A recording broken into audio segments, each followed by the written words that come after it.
Good evening, ladies and gentlemen, and welcome to the City of Waukegan, May 21st, 2012 City Council meeting. Mr. Clerk, roll call, please. Alderman May. Present. Alderman Valco. Present. Alderman Rivera. Present. Alderman Cunningham. Present. Alderman Conkin. Present. Alderman Moiseo. Present. Alderman Beedling. Present. Alderman Newsom. Present. Alderman Tempass. Present. We have a quorum. Please rise for a moment of silence, followed by the Pledge of Allegiance.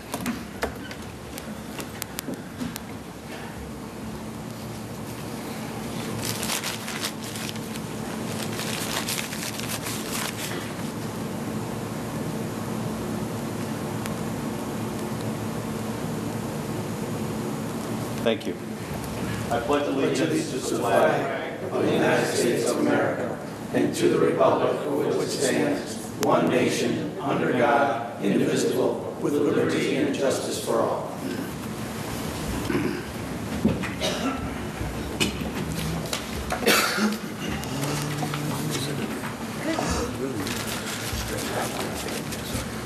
Well, first I would like to talk about something that I've had people approaching me about actually over the last 3 years, and I've had some questions about it, and we've kind of looked back and forth on, you know, how the meetings are run and under what body of rules that we run our meetings. And what I'd like to be able to do is to start running the meetings a little bit more closely, if at all possible, to the Robert's Rules of Order. Robert's Rules of Order is a procedural Bible for the orderly operation of any meeting held by a public body. And what I would really like to do is to read from the publication briefly so that we really kind of all understand what I'm referring to. And it comes in on page 22 of the second table in the Robert's Rules of Order. And it has to do with issues regarding postponing and questions of privilege and things like that, but I'm going to really focus on the postponing and the issue regarding how it is that you hold something over, what is the process for doing it. And so item 61, the motion, which would be to postpone indefinitely. Is this in order when there is another motion that has the floor? No. Must it be seconded? Yes. It can be debated. You have to go into the main question behind the postponement. It is not amendable. The vote required for adoption is by the majority. And can it be reconsidered? Only by the affirmative vote, as is normal under most issues. 62, which is to postpone to a certain time or definitely applied to a pending question. And in order when another has the floor, no. It must be seconded. Is it debatable? Yes. Is it amendable? Yes. And vote required for adoption, majority, unless it makes a question a special order. And can it be reconsidered? Yes. Item 64, postpone a pending question to a certain time and make it a special order. In order when another has the floor? No. Must it be seconded? Yes. Is it debatable? Yes. Is it amendable? Yes. Now this one is a little bit different. It requires a 2/3 majority, which is a special majority. And can it be reconsidered? Yes. Then the other item, which is 64, postpone an event or action previously scheduled. Is it in order when another has the floor? No. Must it be seconded? Yes. Is it debatable? Yes. Amendable? Yes. Vote required for adoption. It's either a majority with notice or 2/3 or a majority of entire membership. And can it be reconsidered under a negative vote only? There has been, again, I've had people come up to me and ask me the questions about how things are returned to committee or held over, what's the process for all of that. And also with my experience for 10 years over at the county and having served also on other boards and commissions during that time frame. And all of the bodies followed Robert's Rules of Order very closely. And I'm concerned about the fact that we do have a practice that has been going on for quite some time in the city of Waukegan that allows one individual to request that something be held over, and that request then becomes de facto on its own, isolated from any other second or vote by the general body. So what I'm hoping to be able to do starting tonight, and asking all the chairmen of committees from this point forward, is to follow Robert's Rules of Order as closely as we possibly can, to, when somebody would like to hold something over, to ask for a second, ask for the committee or the city council to vote to either support that holdover request, which can be returned to committee, tabled indefinitely, or brought back for the following meeting, and then move forward based on the will of the majority. It's something that I just feel will lead to a more orderly solution to what we have on the agenda. And as I said before, it follows what really has been adopted by and large by all other bodies of government and also other bodies of authority in the state of Illinois. Not only here, but actually in other states. So that I would hope that I would just respectfully ask my colleagues tonight that we give it a shot. That if somebody wants to hold something over and they make that request, that I would recognize that request and then ask for a second from the rest of the body that's here tonight, and ask the rest of the body to vote on that alderman's individual request to hold over. I don't know exactly when or where that will happen. You can never actually predict that. But when it does, I will move along those guidelines that I just read from. There are other things in here that apply to this, but we're not going to go through all of that tonight. But I would like to find out, if I might just ask my colleagues here tonight, how many of us actually have a copy of Robert's Rules of Order in their possession? Great. Tom, I'm going to get, do you have one? Because I'll get you one. I'll have it in your box for you in a week or so. As soon as I can get a hold of a copy of it, I'll get it for you. Thank you, Mayor. Just, I honestly do believe that it will probably lead to less frustration. It will lead to a smoother meeting, and I think that it will actually lead to a better outcome for those issues that trouble an individual alderman, because it will bring to him the support of the other aldermen if they so desire. So we'll move forward. My second item that I want to talk about is one that is actually had me very concerned over the last couple of weeks. The first item I want to talk about came up on Friday when the Senate Democrats announced the proposed budget for the state for fiscal year 2013. In it, they call for a freezing of the local government distributive fund payments to local governments at fiscal year 2012 levels. If this happens, our town will not share on the 2.53% growth that is expected in income tax collections next year. For Waukegan, it means a loss that will range from $160,000 to $200,000. The legislators cut us out of last year's growth in revenues when they hiked the state income tax, and now it appears they want to deprive us of even more income. Also, Speaker of the House Madigan tried to divert funds from the corporate personal property replacement tax, which would have cost the city almost $3 million. The Park District would have lost almost $1 million and would have impacted other governmental bodies in a similar fashion. I'm asking all of our aldermen and residents that are here to contact our two representatives at the state level, Senator Terry Link and Representative Rita Mayfield, and demand that they work to stop this. Neither of our elected officials contacted us to advise us of this nonsense. Luckily, I received a warning from our lobbyists and from the Lake County Municipal League.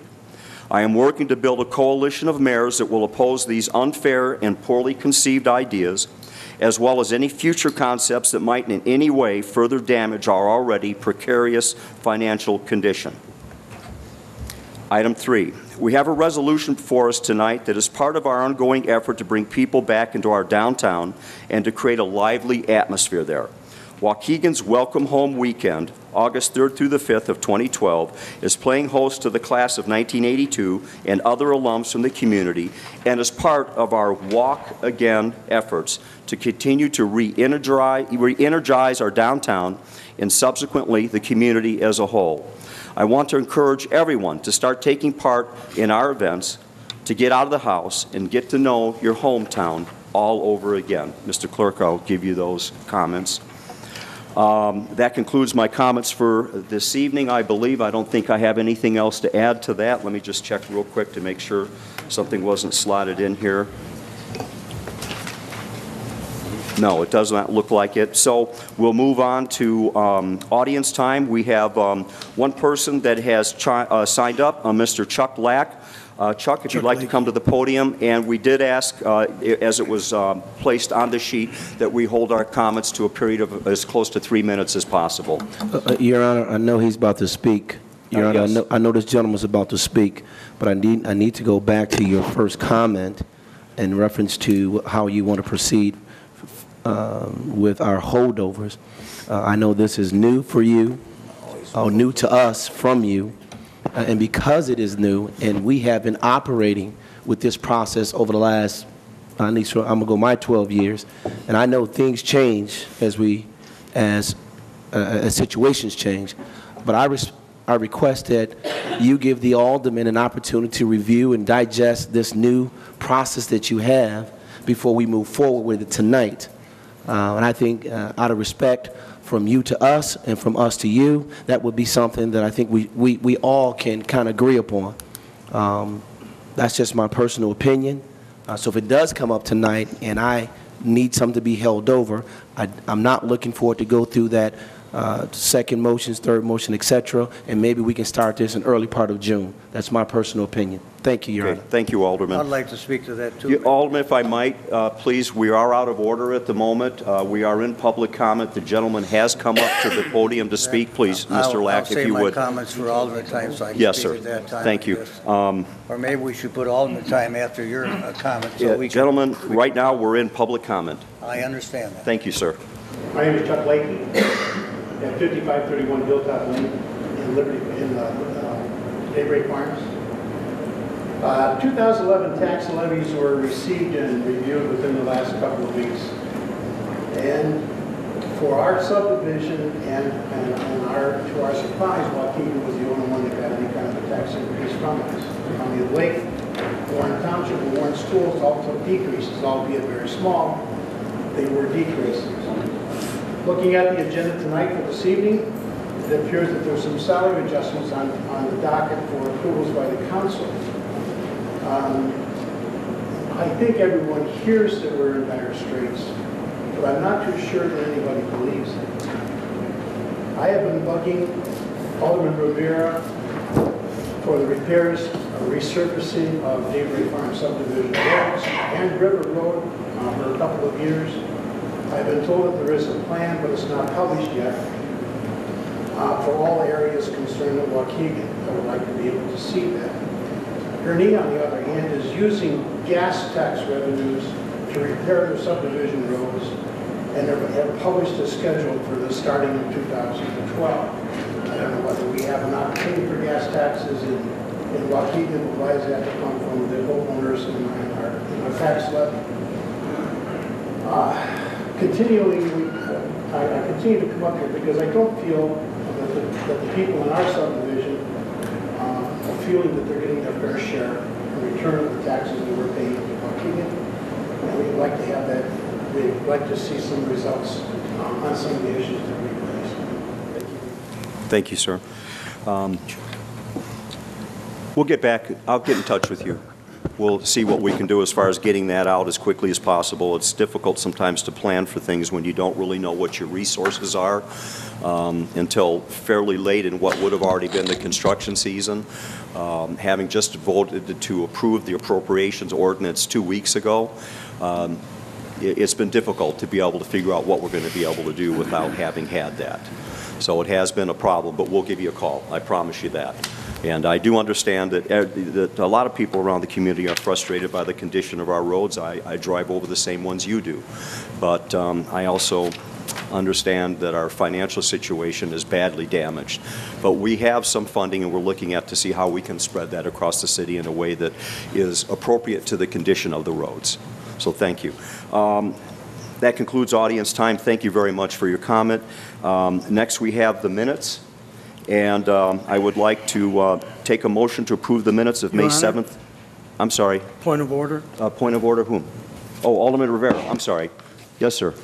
Before we approve the minutes of May 7th of 2012, which includes the appropriation ordinance, I'd like to amend a line item in the appropriation ordinance. And that's on page 28. Yeah, Alderman, we can amend the minutes, but we can't move to amend the appropriation ordinance at this time. It's not actually on the agenda right now. So what we would have to do is, I understand that Alderman Tempest had requested at the last meeting to reconsider, and he wanted, since he voted with the majority and that he abstained from voting, that what we would do is take that appropriation ordinance up under old business, and then he would make the motion to reconsider, and then changes to that would occur because then it would appear on the in the new minutes, but then at the next meeting we would then vote to approve any changes that he wants to make. So the motion to, as far as I understand, correct? If we make the motion to reconsider today, since it's not actually on the agenda, we can't actually vote on anything on it, but it could be on the next agenda. Is that correct? Hold on, Alderman. I'm trying to get this settled with the Corporation Council. I hear two questions. I believe the Alderman asked about amending the minutes. Minutes, of course, can be amended if they're incorrect in some fashion. So if there's a correction to the minutes, if they reflect something that didn't occur at the prior meeting or incorrectly stated, I understand that. so then the minutes would simply be either correct or incorrect and approved or not approved on that basis. I understand that. But when it comes to the appropriation ordinance that we voted last week on, Yes. correct? Is that in this motion of in the minutes? No. All you'd be... Yes or no? No. The clerk is no. saying yes, and you're saying no. You could bring that up under old business. The Okay. fact that the appropriation ordinance was passed at the prior meeting is in the minutes. But that does not bar a motion for reconsideration being made by someone on the prevailing side during that vote. Okay. To put it back on the table again. And that would be under old business, but then Okay. it's my understanding when it's back on the table, we can't actually vote to change it until the next meeting. Is that correct? No. Hold on, just a minute, Alderman. I'm asking. This is where Robert's rules comes into play. Our own ordinance, which takes precedence over Robert's rules when it's on point, indicates that a motion for reconsideration can be made by someone on the prevailing side, either at the meeting in which the vote occurred or at the subsequent meeting. That's why it would be timely where the motion would be made at this meeting, since it was the prior meeting that the vote occurred. According to Robert's rules, it would seem that when a motion for reconsideration is made, seconded, and receives a positive vote from the council, at that point, the old motion, if you will, the motion that is being reconsidered, surfaces once again. It may be able to be acted upon at that time. The problem is it's not obviously on the agenda because it could not be determined whether, ahead of time, whether such a motion was in fact going to be made. So while the council might well have the power to actually act upon the appropriation ordinance again at the same meeting that it's voted to be reconsidered, the council might want to reflect on the wisdom perhaps in putting it to the following meeting where it would actually appear on the agenda and there would be no question about notice. Again, especially in the area of an appropriation, I'm perhaps being a little too careful, but in my opinion, but I just think we should act in the most prudent fashion on something of that magnitude. Technically, it would resurface. I would prefer to see it, if it does resurface and is going to be reconsidered at the following meeting when it's a true agenda item. Well, I'll bring it up in old business. Sure. Alderman Tempest is going to make the motion to reconsider, and at that time, then, you know, the question is that whether we can actually affect the ordinance this week or we have to wait 2 weeks. And I think that Corporation Counsel has sort of said that from erring on the side of caution, that it might be better to wait. We put it on the agenda and then address it in 2 weeks. I have a correction of minutes, if I may. Sure, Alderman Tempest. As I read the minutes, motion by Alderman to accept the amended annual appropriation ordinance. Motion by Alderman Tempest to amend the motion, remove the safer grant from the appropriation ordinance. No. Motion died for a lack of second. Did not die for a lack of second. The mayor and the chair at that time said I could not make the motion because the roll call had started. Right. My point was, no vote was taken. The mayor wanted to ram the appropriation ordinance through. I thought a safer grant, 7 more firemen.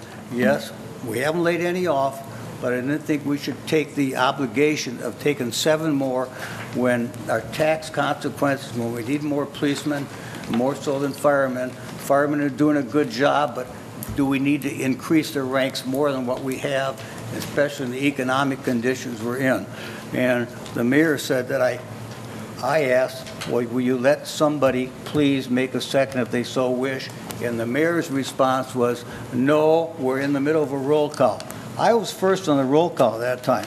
Mayor, I don't think you followed Robert's Rules of Order the other night either, and I'm glad you got your book out and started to look. Alderman, if I might too, if I might also add that before that occurred, there was a call for the question. So there was a call for the question. A call for the question There wasn't is... 2 calls for the question, so... No, I the only guess- requires 1. Oh, well, okay. And I believe, Alderman Yeah. Velko, did you not call the question, if I recall? I did, sir. Thank But you. the roll call Well, hadn't the call started. for the question does take precedent, Well, it depends who's and running it the does, meeting, I it does guess. cause the vote to I be guess. triggered. I'm glad you got a rules to roll book, because you're going to need it. Okay, thank you. I know that we have disagreements on a lot of things. I'm just trying to make the meeting I'm concerned offer. about the economic condition of this city, Well, okay? I appreciate that, Alderman. And I'm sincere when I say that. I know you are. And I'll fight hard for that. I have to live that every day that I'm in this building. And Please we don't. are doing And the I'll best fight- we can. I'll fight you in that regard, not fight you as the mayor, but I'll fight you in that regard, economic conditions. Okay. All right, thank you. We have so did you, was there an actual amendment to the minutes, Alderman, that you wanted to make? I'd like to let minutes to show that Alderman Tempest was not allowed to make the motion. Okay, thank you. What page is that, Larry? Page.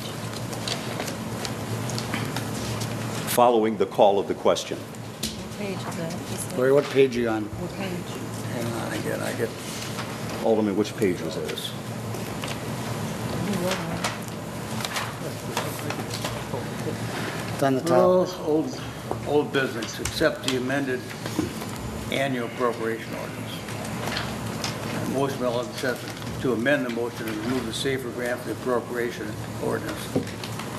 The mayor said we're already in roll call, and you got it twisted, that should go underneath.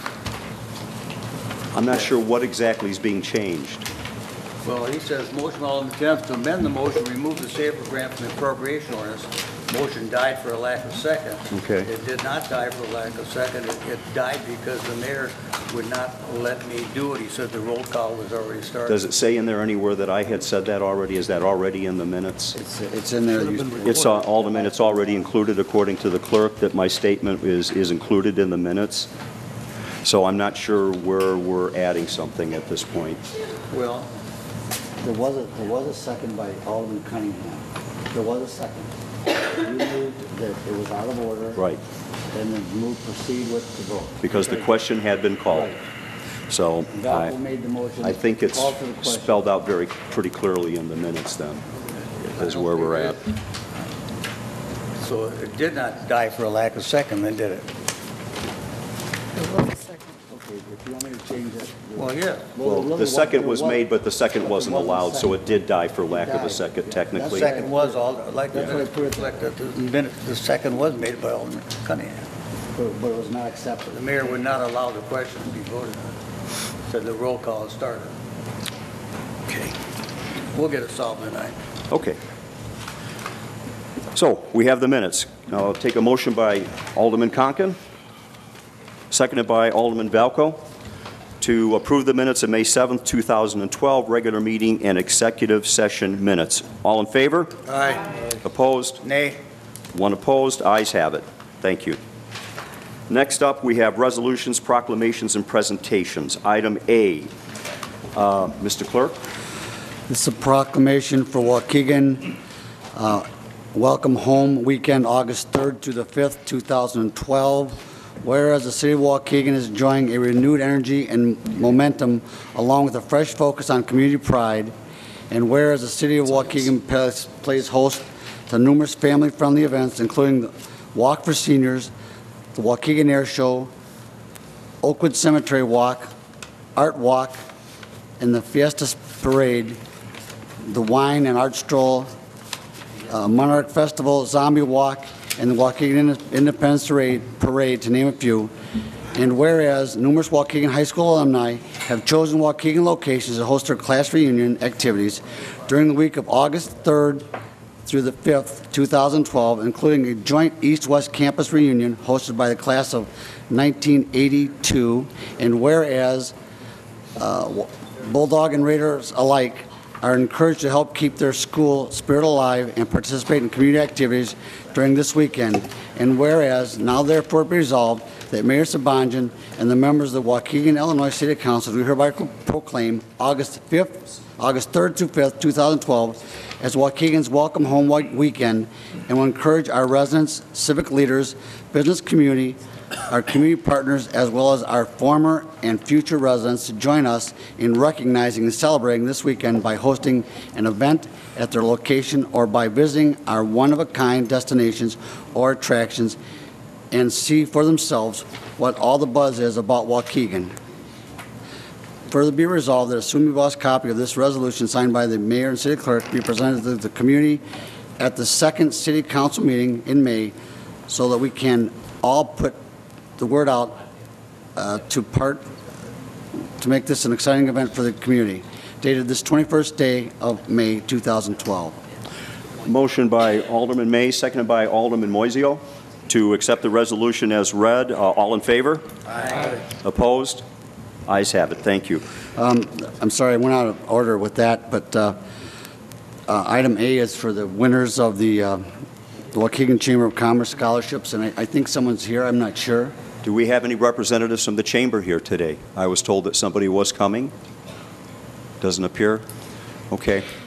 Well, we're members of the chamber, so go ahead and read the resolution to ourselves. The other ordinance is just a formality for the AMSTUDS. It's a secondary resolution, so it's not necessary. I'll just present it to the state. That's fine. That's all that was. Okay. So there's only Can the you one. speak on that item B for closure of Amsteads, please? That was at the last meeting, Alderman. It's just, we have to send a proclamation to the state of Illinois. We passed a resolution last council meeting giving the city the authority to close allowing the state to close the AMSTUDS for that event.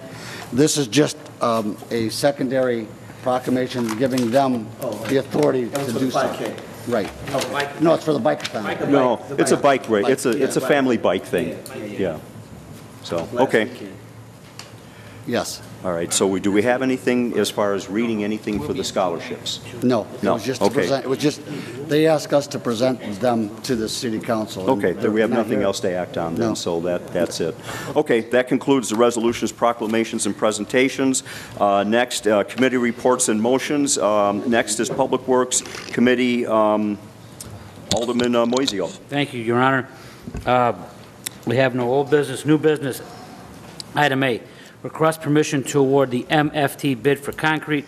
Motion to recommend the City Council authorize the proper city officials permission to award the MFT bid for concrete to the low qualified bidder, and I so move. We have the motion by Alderman Moiseo. Do we have a second by Alderman May?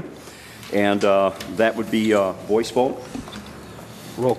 It's money on, Roll call? money, so it's Okay. roll call. Okay, roll call, please. Your Honor, Your Honor, Your Honor. Question. Yes, What is the concrete for? where's Tom? Tom? Oh, thank you. Alderman May. Aye. Alderman Valco. Aye. Alderman Rivera. Aye. Alderman Cunningham. Aye. Alderman Conken. Aye. Alderman Moiseo. Aye. Alderman Beedling. Aye. Alderman Newsom. Aye. Alderman Tempest. Aye. Ayes have it. Item B, request permission to award the roofing bid for the water plant. Motion to recommend the City Council authorize the proper city officials permission to award the roofing bid for the water plant to the low qualified bidder, DCG Roofing Solutions, for an amount not to exceed $396,628. Funds are available in line item 555-9160-27018, and I so move. Motion by Alderman Moiseo, seconded by Alderman Conken. Roll call, please. Alderman May. Aye. Alderman Valco. Aye. Alderman Rivera. Aye. Alderman Cunningham. Aye. Alderman Conken. Aye. Alderman Moiseo. Aye. Alderman Beedling. Aye. Alderman Newsom. Aye. Alderman Tempest. Aye. Ayes have it. Item C is request permission to approve the Badger meter beta agreement.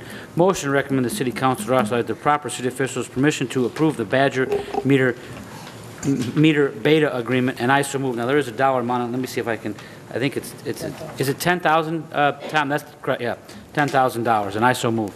Motion by Alderman Moiseo, seconded by Alderman Rivera. Roll call, please. Alderman May. Aye. Alderman Valco. Aye. Alderman Rivera. Aye. Alderman Cunningham. Alderman Conken. Aye. Alderman Moiseo. Aye. Alderman Beedling. Aye. Alderman Newsom. Aye. Alderman Tempest. Aye. Thank you. Item D, request permission to dissolve the contract with Camp Dressler and McKee. Motion to recommend the City Council authorize the proper city officials permission to dissolve the contract with Camp Dressler and McKee, and I so move. Motion by Alderman Moiseo, seconded by Alderman Rivera. Roll call, please. Alderman May. Aye. Alderman Valco. Aye. Alderman Rivera. Aye. Alderman Cunningham. Alderman Conken. Aye. Alderman Moiseo. Aye. Alderman Beedling. Aye. Alderman Newsom. Aye. Alderman Tempest. Aye. Ayes have it. This next one is a request permission to solicit request for proposal for the water plant. It has something, it's tied in with this last one we just did. So, motion to recommend that the City Council authorize the proper city officials permission to solicit requests for proposals for items at the water treatment plant. Funds are available for this in line item 555-9160-27018, and I so move. Motion by Alderman Moiseo, seconded by Alderman Cunningham. Would you explain that a little more? Oh, yes, hold on just a moment. I I'll can- pull back the call on the vote. The second, please. Coach, the first one, item D, was we're dissolving a contract with Camp Dressler and McKee. It's not really in the scope of what we found we have to do down there. There's more than we have to do. We've been sort of going back and forth with them. So Tom and the people at the water plant figured better off to just get a new contract with the right scope instead of arguing about do this, do that. That's not our scope. All that wrangling. We're just going to, it's going to be clean, dissolve the contract. Now we're going to request for proposal with the new stuff that we need to get done. This company's more than happy, more than willing to bid again if they'd like. Thank you. Okay, welcome. Thank you. Now I'll take the second by Alderman Cunningham. All in favor? Aye. Opposed? The ayes have it. Thank you. Item F, request permission to bid for a new sanitary sewer lift station. Motion to recommend that the City Council authorize the proper city officials permission to advertise for bids for a new sanitary sewer lift station for the water treatment plant to replace the lift station that has been owned and operated by Bombardier and their predecessors, and Alderman Conken would like to donate it to the Smithsonian, and I so move. Motion by Alderman Moiseo and seconded by Alderman Beedling. All in favor? Aye. Opposed? Ayes have it. Item G, request permission to draft specifications and advertise for bids for masonry work at the water treatment plant. Motion to recommend that the City Council authorize the proper city officials permission to draft specification and advertise for bids for masonry repairs at the water plant due to last summer's windstorms. This will be covered under our property insurance, and I so move. Motion by Alderman Moiseo, seconded by Alderman Tempest. All in favor? Aye. Opposed? Ayes have it. Item H, request permission to accept the proposal for the Lakefront Environmental Containment Cell Operation and Maintenance Services. Motion to recommend that the City Council authorize the proper city officials permission to accept the proposal for the lakefront environmental containment cell operation and maintenance services from Rivers Benz Engineering in the amount of $33,160, and I so move. Alderman Moiseo, do me a favor, just kind of give a brief 30-second explanation as to what containment cell this is actually applying to. This is, Tom, this is the one that we always have to make. Yeah. Slip 3. Slip 3. Slip 3. Right. To monitor the groundwater at OMC, which we're mandated to do. This company's been doing it for a number of years. Their price keeps coming down each year because they're into it this deep. It would be counterproductive to not use them. It's just... Okay, thank you. We have the motion by Alderman Moiseo, seconded by Alderman May. Roll call, please. Alderman May. Aye. Alderman Valco. Aye. Alderman Rivera. Aye. Alderman Cunningham. Alderman Conken. Aye. Alderman Moiseo. Aye. Alderman Beedling. Aye. Alderman Newsom. Aye. Alderman Tempest. Ayes have it. Item I, request permission to enter an agreement with the State of Illinois Department of Natural Resources for Big Belly trash receptacles. Motion to recommend that City Council authorize the proper city officials permission to enter into an agreement with the State of Illinois Department of Natural Resources for the purchase of 5 Big Belly trash receptacles, and I so move. Motion by Alderman Moiseo. We have a question from Alderman Beedling. Would you care to explain to the audience the cost of the individual receptacles, what they do, and where the money is exactly coming from? Money is coming from the state. Alderman May is actually more versed in this, but it's coming from the state. These are receptacles that are much more efficient than the tin cans that we have down there now. One of the great advantages is Tom will not have to send a crew down there every day to empty the trash cans. They're solar powered, and I guess they hold more than, I don't understand the mechanics of it, but they hold more trash than a usual one, and they're covered, so they won't be blowing all over. They compact. You won't have the gulls and the animals as a food source to get to it, which is a plus. And then it sends a signal, computer chip, to Public Works when they're full, so then we can send somebody down there to get rid of it. So it's a much more efficient way to deal with trash on the beach. High tech. What do they cost a piece? Tom, what do they cost a piece? $20,000 for 5 of them. Yeah. Little- $20,000 for 5 from the state. $20,900. Very fancy garbage cans. It's a grant, but it also helps to solve some of the problems that we have on the beach with a lot of trash blowing around.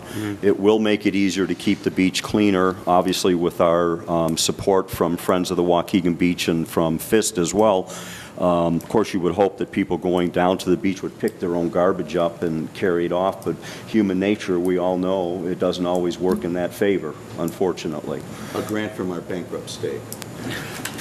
Well, I'll Alderman, with that. I understand, and I'm not going to argue that point with you at all.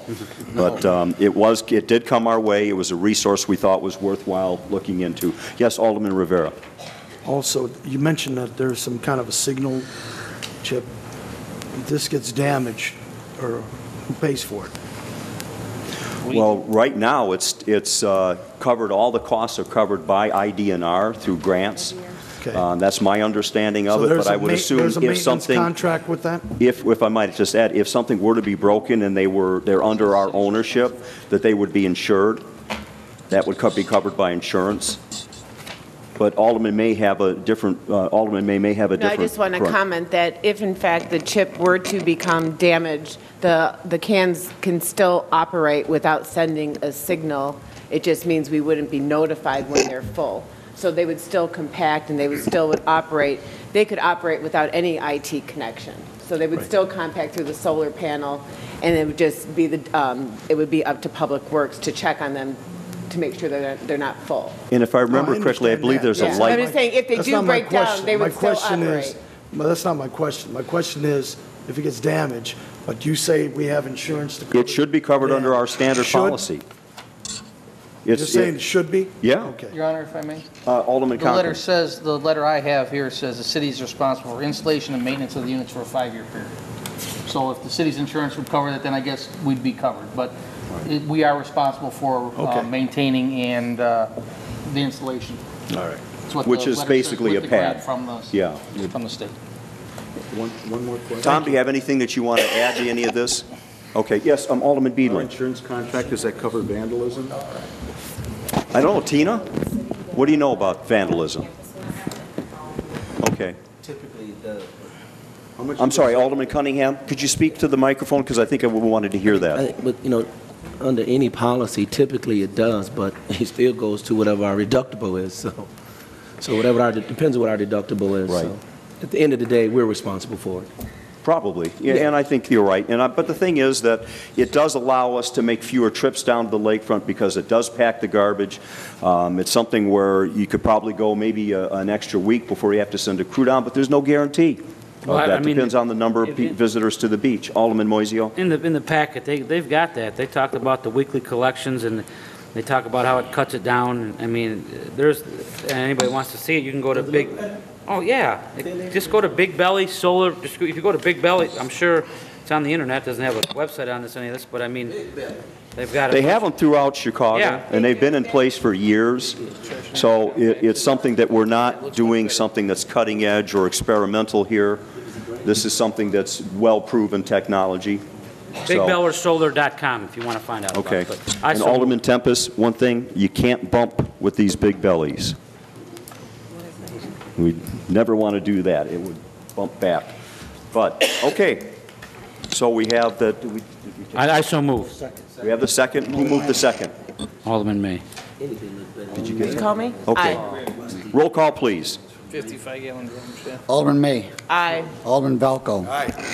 Alderman Rivera. Aye. Alderman Cunningham. Aye. Alderman Conken. Aye. Alderman Moiseo. Aye. Alderman Beedling. No.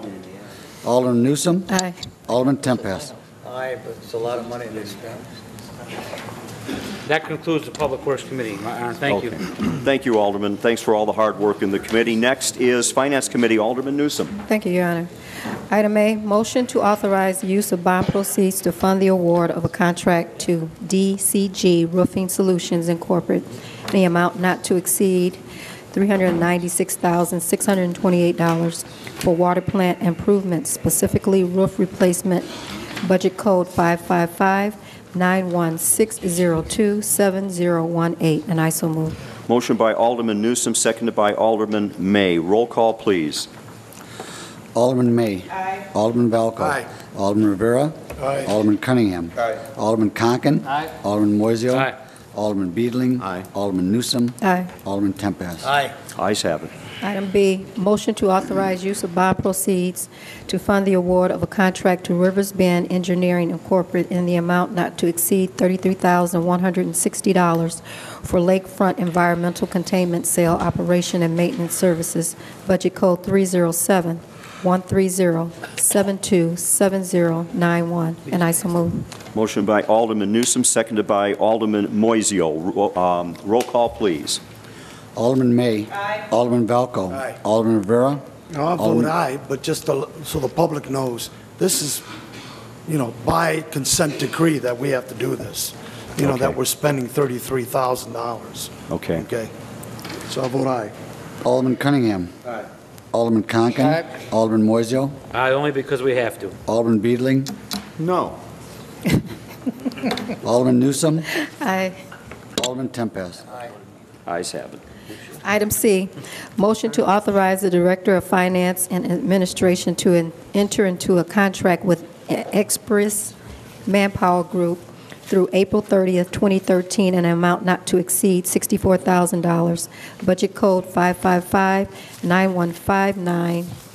555-9159-24438, and I so moved. Motion by Alderman Newsom, seconded by Alderman May. Roll call, please. Alderman May. Aye. Alderman Valco. Aye. Alderman Rivera. Aye. Alderman Cunningham. Aye. Alderman Conken. Aye. Alderman Moiseo. Aye. Alderman Beedling. Alderman Newsom. Aye. Alderman Tempest. Aye. Ayes have it. Item D, motion to authorize the Director of Finance and Administration to enter into a contract with CDWG using the State of Illinois Master Contract number CMS 2595580 for Microsoft software maintenance for a period of 3 years in the amount not to exceed $100,000 per year. And I so move. A motion by Alderman Newsom, seconded by Alderman May. Roll call, please. Alderman May. Aye. Alderman Valco. Aye.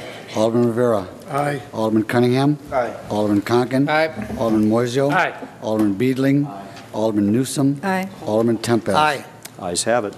And that's it, Your Honor. That concludes finance for this evening. Thank you for all of your work. Next, we have labor relations. Item 1, I don't have an ordinance number on my agenda. That's the packet that We don't have one. Barry gave us. Does this not have an ordinance number? Yeah, but I don't have an ordinance number. I think it's, Barry, do we have an ordinance number on this, or is this just no, does this not have a number affixed to it? I would think it'd have to. The current one does. I believe it's 08095. 895. Okay, hold on just a moment. I want to make sure that we get this right. I don't want to end up having to come back and revisit this again because it's under the wrong ordinance number. We skipped right over. We didn't talk about it. I don't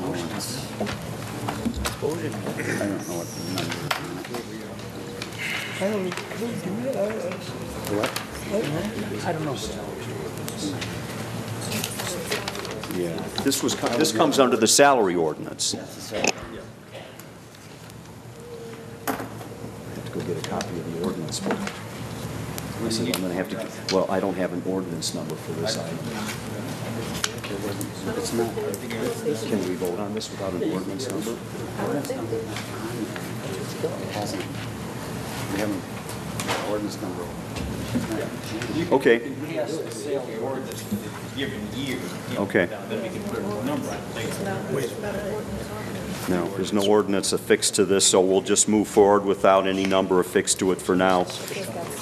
Yeah, just in sections. So if we have to address it later to give it an ordinance number, we'll have to be a bookkeeping or housekeeping issue. So Labor Relations Committee, I chair that with Alderman Moiseo as the co-chair. And we were working on the salary ordinance. So item 1, which is going to be broken down into a number of line items. If you can see on your sheet, it goes through A to P, and that is the individual items so that we can take them one at a time. Then it would be my understanding that after we go through each of the items one at a time, then we would vote on the entire ordinance, correct? Now, does each one of these items has to be approved? Line item by line item? Then the ordinance is de facto approved? Okay. But what if they don't approve all of it? Then go back on the agenda. Go back and approve the ordinance as amended? Minus these. Yeah, as amended. Okay. Well, item 1, which is the approval of this ordinance fixing the salaries and wages to be paid to management and non-union employees of the City of Waukegan, Illinois, effective May 1st, 2012, as follows. Line item A. Again, we all have, I believe, the document in front of us. This one. Which is this one right here. So line item A. Approve recommended changes to section 1.1, applicability of ordinance A. So that, Barry, I'd like to have you come up, so you're going to walk us through this. You have spent the most time of anybody on this, so, because I'm just going to ask you to give a brief explanation as to each one of the line items, if you could, please. Sure. This first recommendation is in red, and under section 1.1, we have 2 new unions since a year ago, so it's simply adding the names of those unions of Teamsters and International Union of Operating Engineers. Point of order, Your Honor. Yes, Alderman Tempest. On the agenda, you're voting on each one at a time. As he explains each line item, I would like to take a vote on that line item on the agenda as we go through. Oh, I thought you were going to have him go through the whole thing. No. We intend to go line item by line item as you requested. Thank you very much. Thank you. Absolutely.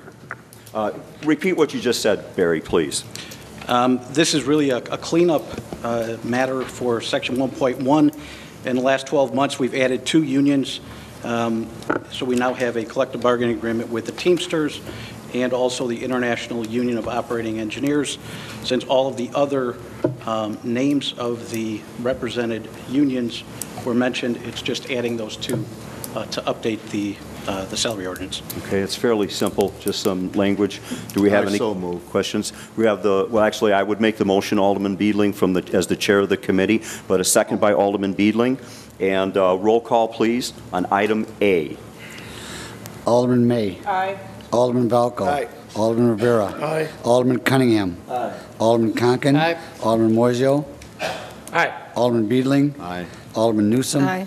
Alderman Tempest. Aye. Ayes have it, thank you. Item B, approve recommendations to section 1.3, create part-time with benefits classification. Barry, please. We currently only have the full-time or part-time or temporary employees indicated as possible types of employment that you could have with the city. And the recommendation here is to create a sort of middle category of part-time with benefits employees. And the definition will be regularly scheduled employees to work between 20 hours and 31 hours per calendar week. These part-time with benefit employees will be eligible for vacation, sick, personal, prorated at 50% of what a full-timer gets. They would be eligible for benefits such as health insurance and dental insurance at the same cost of full-time employees, and participate in pension as well. Some benefits that they would not be eligible for, specifically life insurance, since that policy specifically states full-time employees, and any voluntary benefit offerings. So the recommendation is to have a placeholder of this particular category if we want to use it at some point in the future. So if you wanted to have someone work 3 days a week, half-time, something along those lines, you lose your benefits if you go from full-time to part-time status.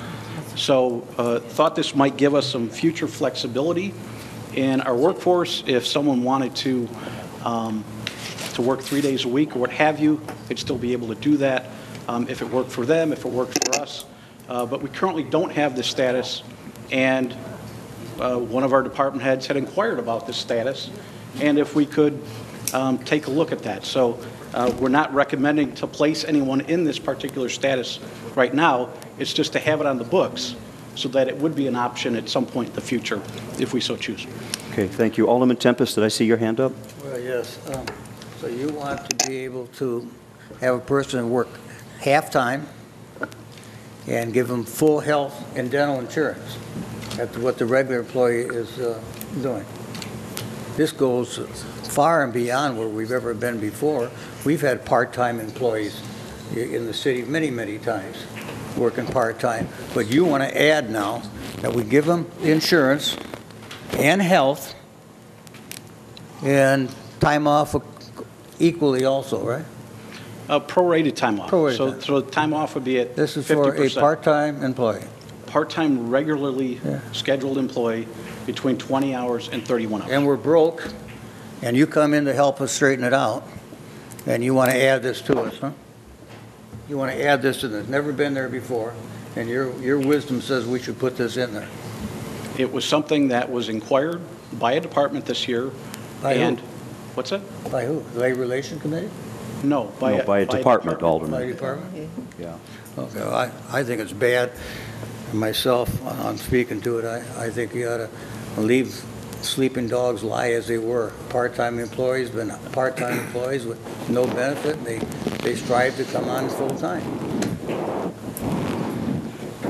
Okay, thank you. Alderman Rivera. The insurance, dental and health, what would a cost be for that, for the addition of They would these? pay the same as a full-timer. Okay. So even though their paycheck would be less, they would be paying for whatever that 10% or whatever they chose was. Okay. So they'd be paying the same amount as a full-timer. Okay. Alderman Valco. Barry, I have a question, sir. I thought only full-time employees were eligible to get into IMRF for pension, and you've got here that they're eligible to participate. No, the current standard is 1,000 hours, which is one of the reasons for choosing 20 hours. The 20 hours instead of 2040. It gets you to 1,040 in a year. Yes. Okay. Thank you. Alderman Conken, then Alderman Cunningham. Yeah, I have a question. I don't remember us discussing this in the committee, but who would make the determination between who would be a part-time employee with benefits under 1.3 and who would be just a part-time employee under 1.4? Where would that determination be made? Who would make it? That's question number one. And I guess the other question I got is why would that qualify them for participation in IMRF? Why would the city be responsible for paying their part into their retirement fund? Why would that be determined? Who would determine it, and why would we want to do that? I guess this goes along with Alderman Tempest's, this is a heck of a perk for a part-time employee. The IMRF requirement is currently 1,000 hours per year. So someone who works 20 hours a week is going to work 1,040 hours in a year. And I think the difference between the two categories is part-time with benefits would be, for lack of a better term, a permanent part-timer. That's someone who's scheduled to work regularly scheduled hours, such as 3 days a week, let's say, that they work 24 hours every single week. How we've used the part-time and temporary categories in the past, it's on an irregular basis, so I think the difference is regular versus irregular or summer kids. We haven't had summer kids in a while, but that's how we understand them to be temporary employees, sure. That's how we've used that that category in the past. So this is something that's kind of in between those two categories. Well, again, who would determine who gets what? Who would determine who's a part-time employee with benefits and who's a part-time employee, period? Well, we would certainly post for it. We don't have the category now. If we wanted to create a position and instead of filling a 5 day a week, 40 5 days a week, 40 hours, this would allow us to have the ability to hire someone 3 days a week, 4 days a week, or half-time. So we have nobody that meets these criteria right now? Not under the salary ordinance, no. Okay. Well, do we have anybody that meets these criteria? We do have 2 SEIU employees who fall in this 20 to 31 hours per week, yes. Okay, thank you. Alderman Cunningham? And I know you and I spoke about this already, Barry, but I guess I need for you to give me a better understanding of the IMRF, because I think that would be the biggest cost to the city as we move forward. So will those department heads be measuring or looking at that 1,000 hours? Because that's the most critical part of this whole deal here. And I want to be very clear. If we decide, particularly in this instances, we have a full-time employee who is, for some apparent reason, now needs to decrease down their hours to work 3 hours a week, of 20 hours or 25, we want to decrease that person down but kind of still keep them as that full-time person. I'm assuming that's what we're trying to do here versus the opposite, where we hire in with these benefits. I'm not looking to hire in with these type of, I'm looking for an individual who's currently on our rolls and they're dwindling down their career and they want to scale back the number of hours, then this is an option that we have. That would be the perfect fit for me. On the opposite side, I don't know if we want to get into the business of hiring in with this part-time, I'm sorry, I can't see, part-time with benefit employees. I don't know if we want to really get into that, but that's something you and the mayor need to manage. But from the IMRF standpoint, that's the most critical part for me, because that was going to be the big cost factor for the city, in my opinion. Explain that, how that's going to work, how that will be managed, really not to work. Well, you'd have to, if someone is regularly scheduled to work 1,000 hours or more per year, you have to cover them under IMRF. I agree. And so you identify the position up front as such, and you identify those number of hours per week, and you have to stick to it. So IMRF is based on a percentage of pay. Right. So it would work exactly as the full-timer is now. So if someone did want to, go to their boss and say, I'm thinking of retiring in a couple of years, and, I'd like to scale it back a little bit and maybe work 4 days a week, and, is that something you consider? This would allow us the option of even entertaining that type of question, and that would be one of the scenarios that I could see playing out, and that would allow someone to maintain health insurance. They would be getting 80% of their regular pay or their normal pay, but you would be able to actually entertain that. And if you had a transition, if you wanted to transition someone, kind of out of the workforce, that would be one way to do it. If you wanted to replace full-time vacancies as they come up with part-time with benefits, you could do that too. To say, we really don't need someone full-time. We could get away with someone working 4 days a week, pay them 32 hours or 31 hours. And Mayor, this might be a question for you and the rest of your department heads. If I'm opposed. I'm opposed to hiring in with this under this umbrella. I'm really opposed to that. I think that's dangerous when it comes to our full-time employees. And you're talking about a full-time employee that's going down to be saying, I might as well go part-time. I get the same type of benefits. I don't know if we want to get into that business. What I will like to see happen, though, Barry, and I think I might be going this direction, is this. We identify certain positions, for examples we had today with our IT. We can't afford full-time. We need the help in that department. We bring in those part-time person under this umbrella.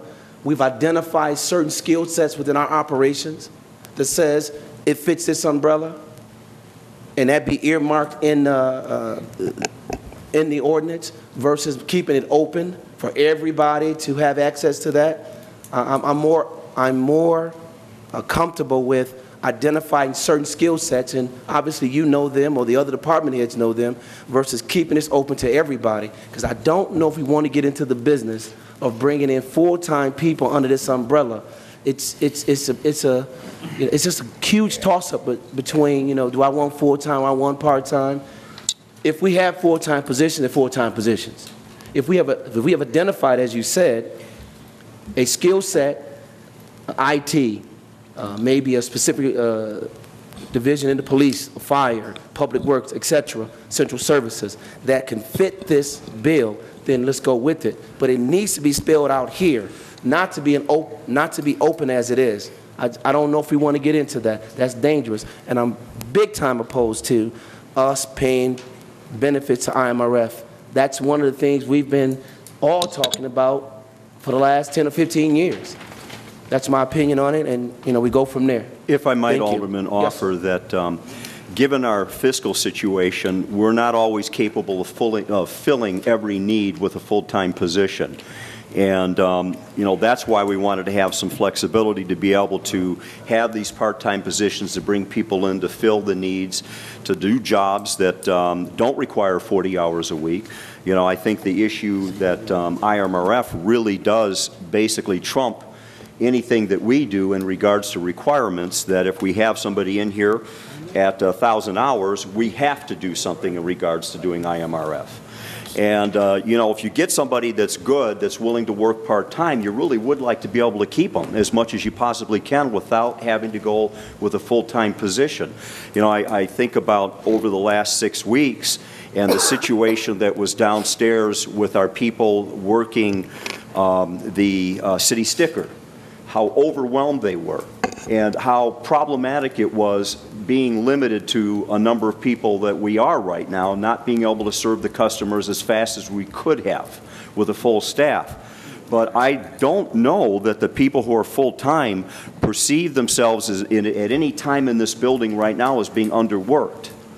I think that many people would welcome some assistance, knowing that this is a person that's not really going to cost them their job, but will help them get their job done a little bit better. And that's really how I kind of looked at it. But I understand your concern, because there was a category in the city of Waukegan for many years called full-time part-time that was completely illegal. And it went on for quite a while of time. We were lucky, I can't tell you how lucky we are, that the feds never came in here and cited the city for violations under federal salary laws and equal pay and things like that. I think what we're doing here is allowing the city some flexibility to be able to bring in people part-time without having to worry about violating any federal or state mandates. Alderman Tempest. Thank you. We forgot a few things. We are hiring some people through employment agencies now, which doesn't have anything to do with IMRF, and they're contract employees. The other object here that you're overlooking, we're not thinking, you're going to give this person half-time, full-time health benefits. What does that cost the city? Could I ask you that question? What does that cost the city in dollars? Full health benefits for a year, without the 10%. The most expensive one is about 22 grand a year. And 22. Oh, so we're going to give 22 grand here, and the other half-time employee we're going to give 22 grand. That's 44 grand by your figures, when I could get by with none, with nothing. Or a full-time employee with only 22,000. Now, where's our math? Why would you come up with something like this? To me, we're going to fix something that's working fine. We never paid it before. Mayor was right. We had some people, and I told them, I warned them, working more than 38 hours a week. Absolutely correct. Well, we got that solved. But part-time employees, why? We should be looking at the part-time employees, seeing what their work ethic is, if they're going to be able to come on full-time as a good employee sometime in the future. And you have a carrot out there for them to work toward. I am totally against adding what you're trying to add here, 1.3. Alderman, if I might add, this doesn't mean that every single part-time employee would get this. I don't even want it on the books. If I might say. I don't even want it on the books. Alderman, please. Well, I'm please, making my Alderman. point. Please, Alderman. Go ahead. Please. All I could say is that we do have some people that are with us that are part-time employees that are extremely valuable to the operation. And you would like to try to keep them. And if you run into somebody like you described that we bring in maybe through jobs or one of the other employment opportunity groups, that if there's someone you really like, but they're not interested in a full-time position, but they would like to stay here, they'd like to stay here, and we'd like to have them. I think it would be a benefit to be able to offer them something.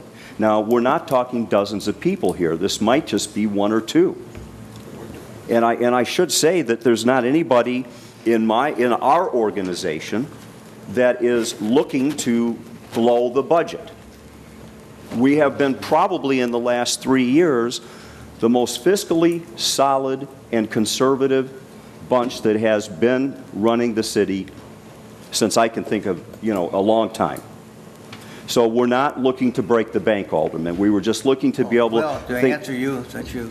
Alderman, I wasn't done yet, sir. Well, I wasn't done either when you broke in on me. Well, I thought you were, and then you picked up again. No, I wasn't. After I started to speak. Well, then I'll answer you when you get done. Okay.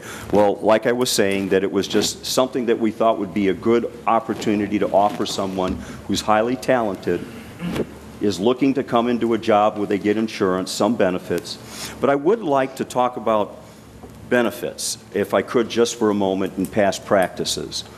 It's my understanding that over the years, and again, not having been in the city of Waukegan as an elected official, that the city council a number of times would put somebody on a committee or commission and then apply full health benefits to that individual. And if you're not aware of it, I'm a little surprised, because it went on. And that is the type of practice that we don't want to get involved in, where somebody only serves a few hours a month and they suddenly are awarded with a full health policy. And it doesn't mean that we don't care about people, but that was a practice that did go on. And it would have, I'm a little surprised that you're not aware of it, because I thought it was actually approved by the city council that these people were brought in and that those health benefits were approved by the city council. So, you know, what we're doing here is we're trying to bring a situation where, again, an employee who brings valuable skills but might be looking at peeling back their hours has something that they can offer to the city without having to have a full-time employee. This was a good way to attract them to come into the organization. Now, Alderman, I am done, and I'm sorry that if I overspoke, you know, when you were speaking, but I do apologize. In response to you talking about people that work a few hours a week in insurance, I'm not aware of that is, and I would sure like to hear the names and the proof of that fact.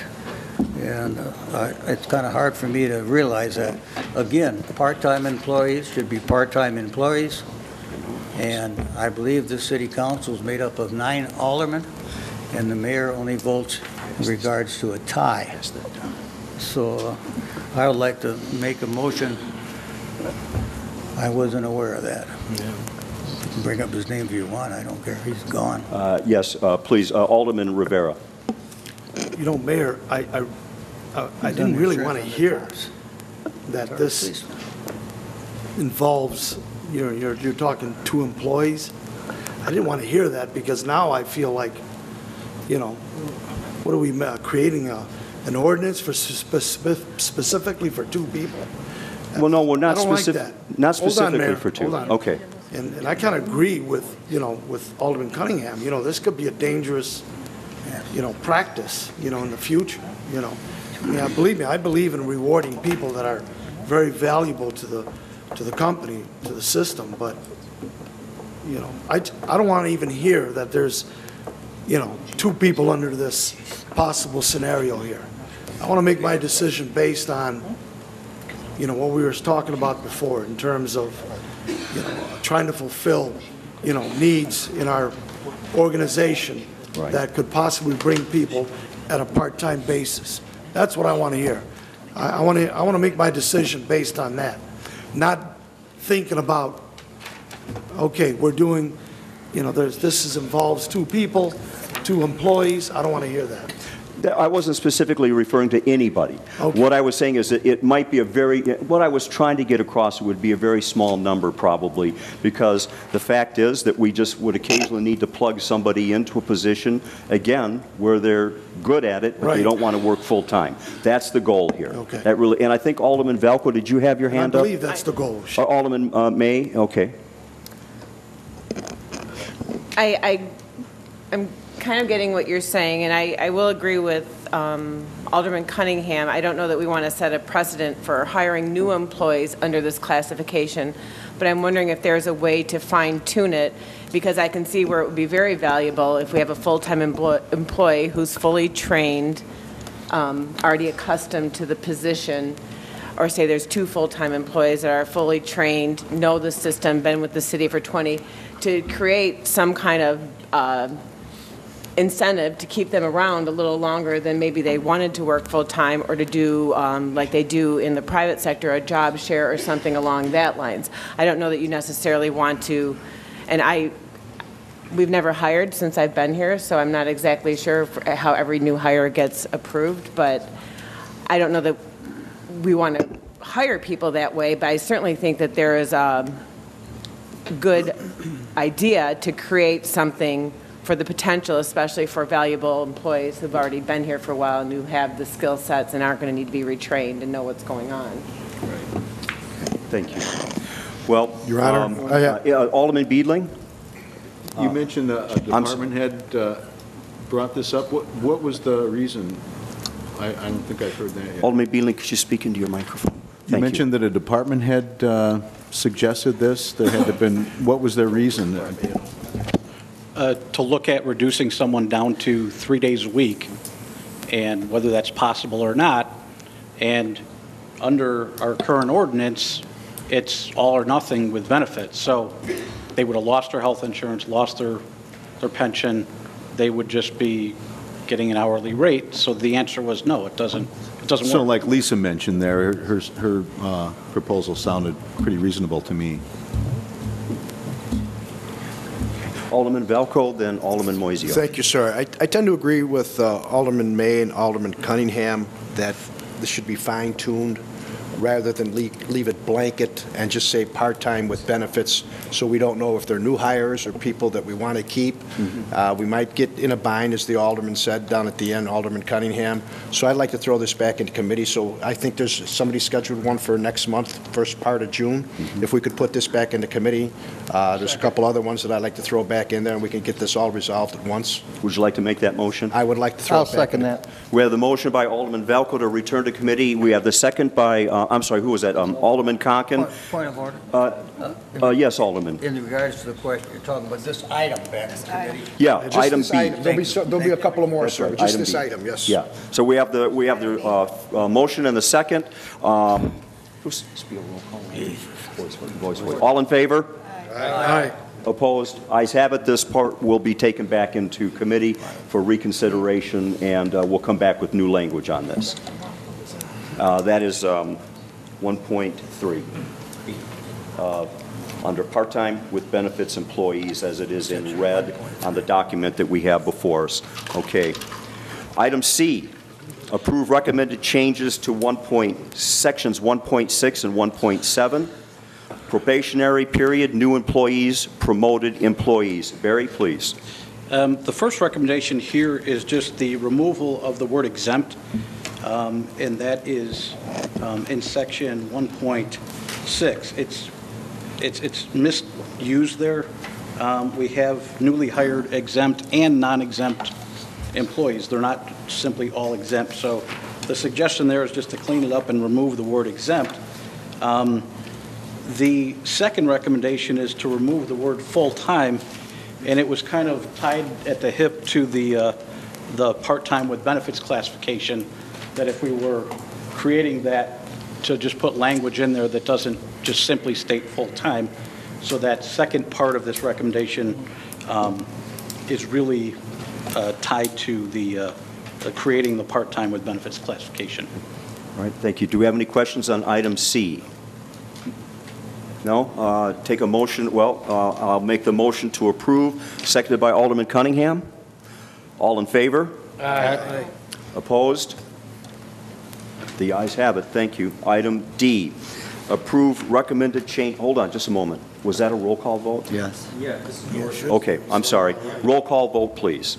Alderman May. Aye. Alderman Valco. Aye. Alderman Rivera. Aye. Alderman Cunningham. Alderman Conken. Aye.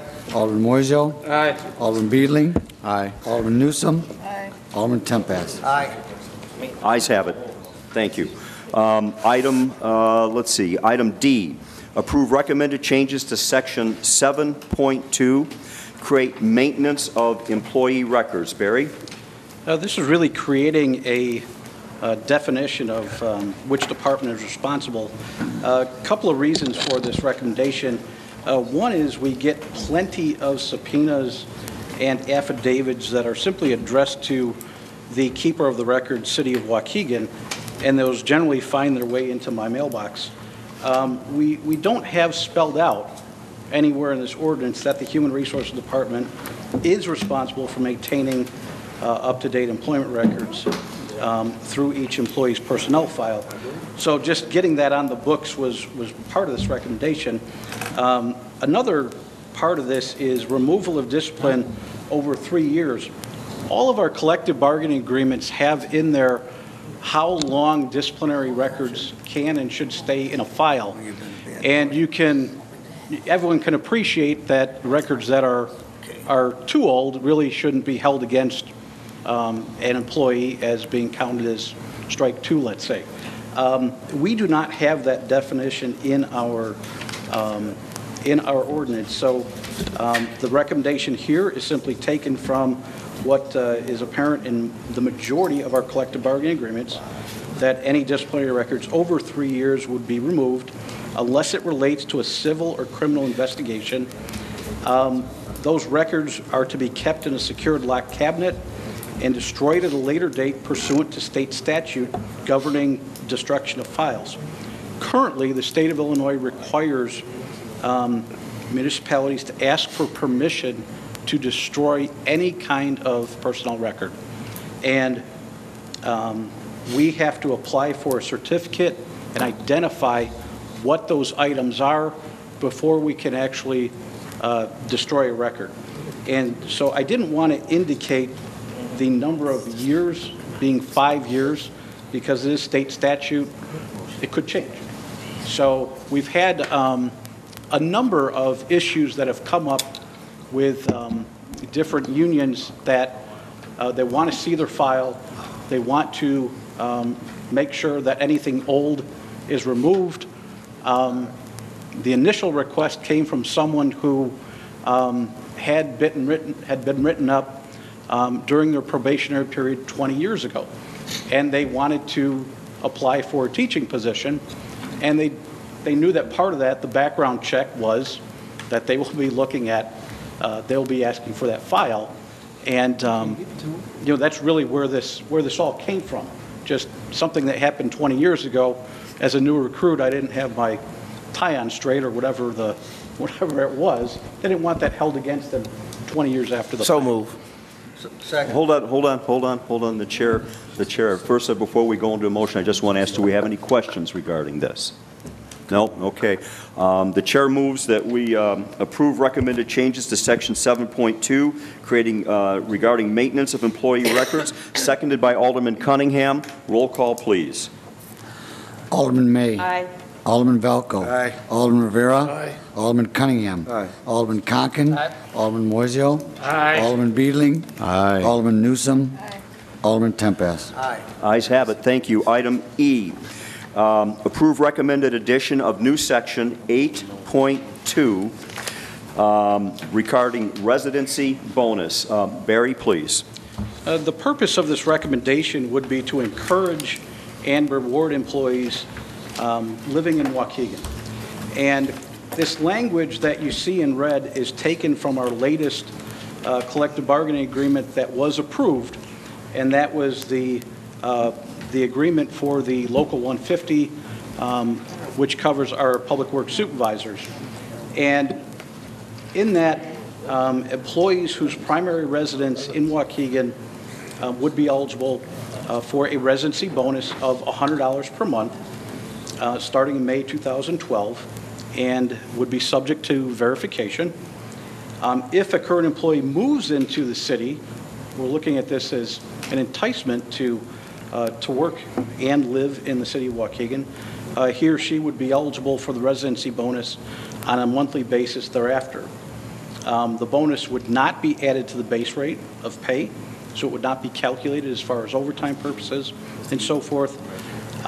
If an employee moves their primary residence outside of the city of Waukegan within 3 years of receiving their last monthly residency bonus, then the employee shall be required to pay back all residency bonuses received from the date of first receipt.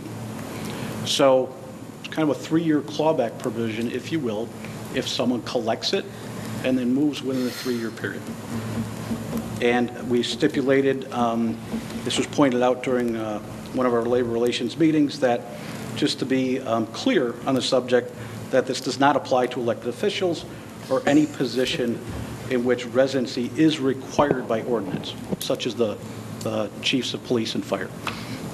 Thank you, Barry. Do we have any questions? I'm sorry, Alderman Beedling.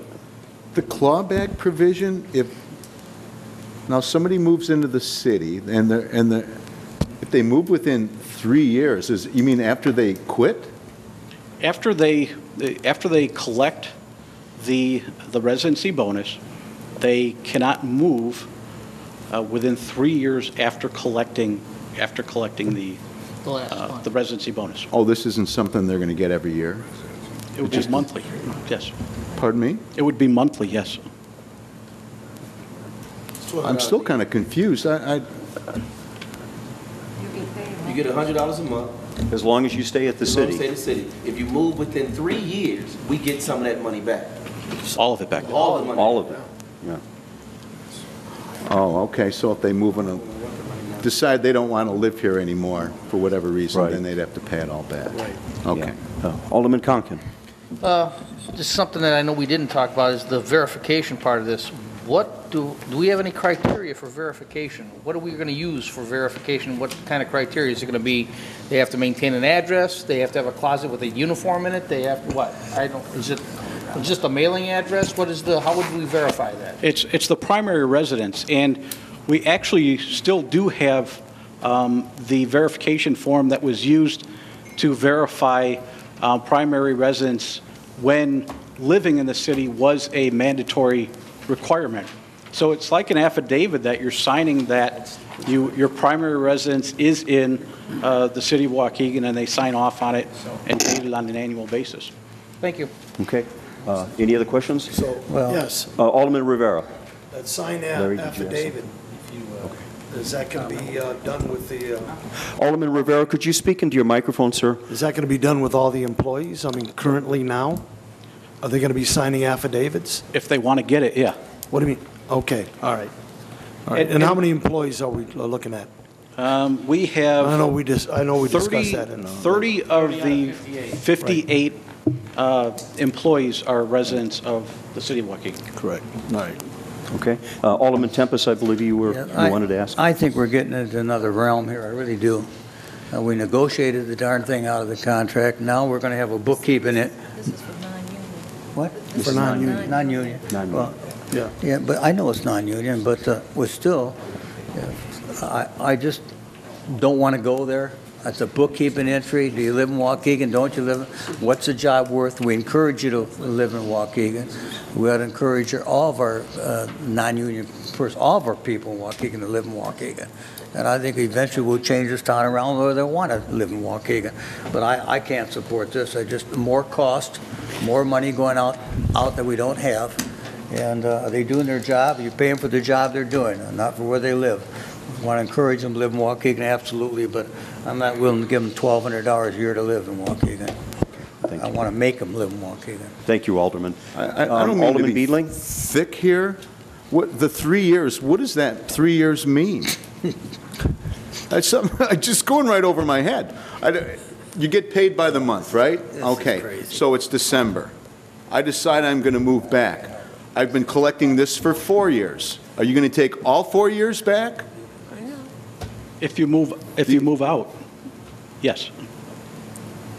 Well, I've been collecting for 5 years. You go back the entire time, and it all has to be paid back. Yes. It's up to the employee really to kind of figure out whether they're going to stay. And of course, now if they retire or they're fired, it's a different situation. Maybe I need someone like that Salman Khan that can draw it on a blackboard, because I'm still kind of confused about the 3-year thing. If you're collecting the residency bonus and you're thinking of moving outside of the city of Waukegan, but you want to continue to work here, you better make sure you have a good 3-year plan, and don't start cutting off your residency bonus. Say, I don't want it. And you don't collect it for the next 36 months, and you get past that 3-year window. You make arrangements ahead of time. I'm going to be moving in 3 years and 1 day from today. Don't collect it then, yeah. So you voluntarily cut it off. Okay, thank you. Okay. I'm sorry about that. Alderman Cunningham. I know everyone knows how passionate I am about this. You know,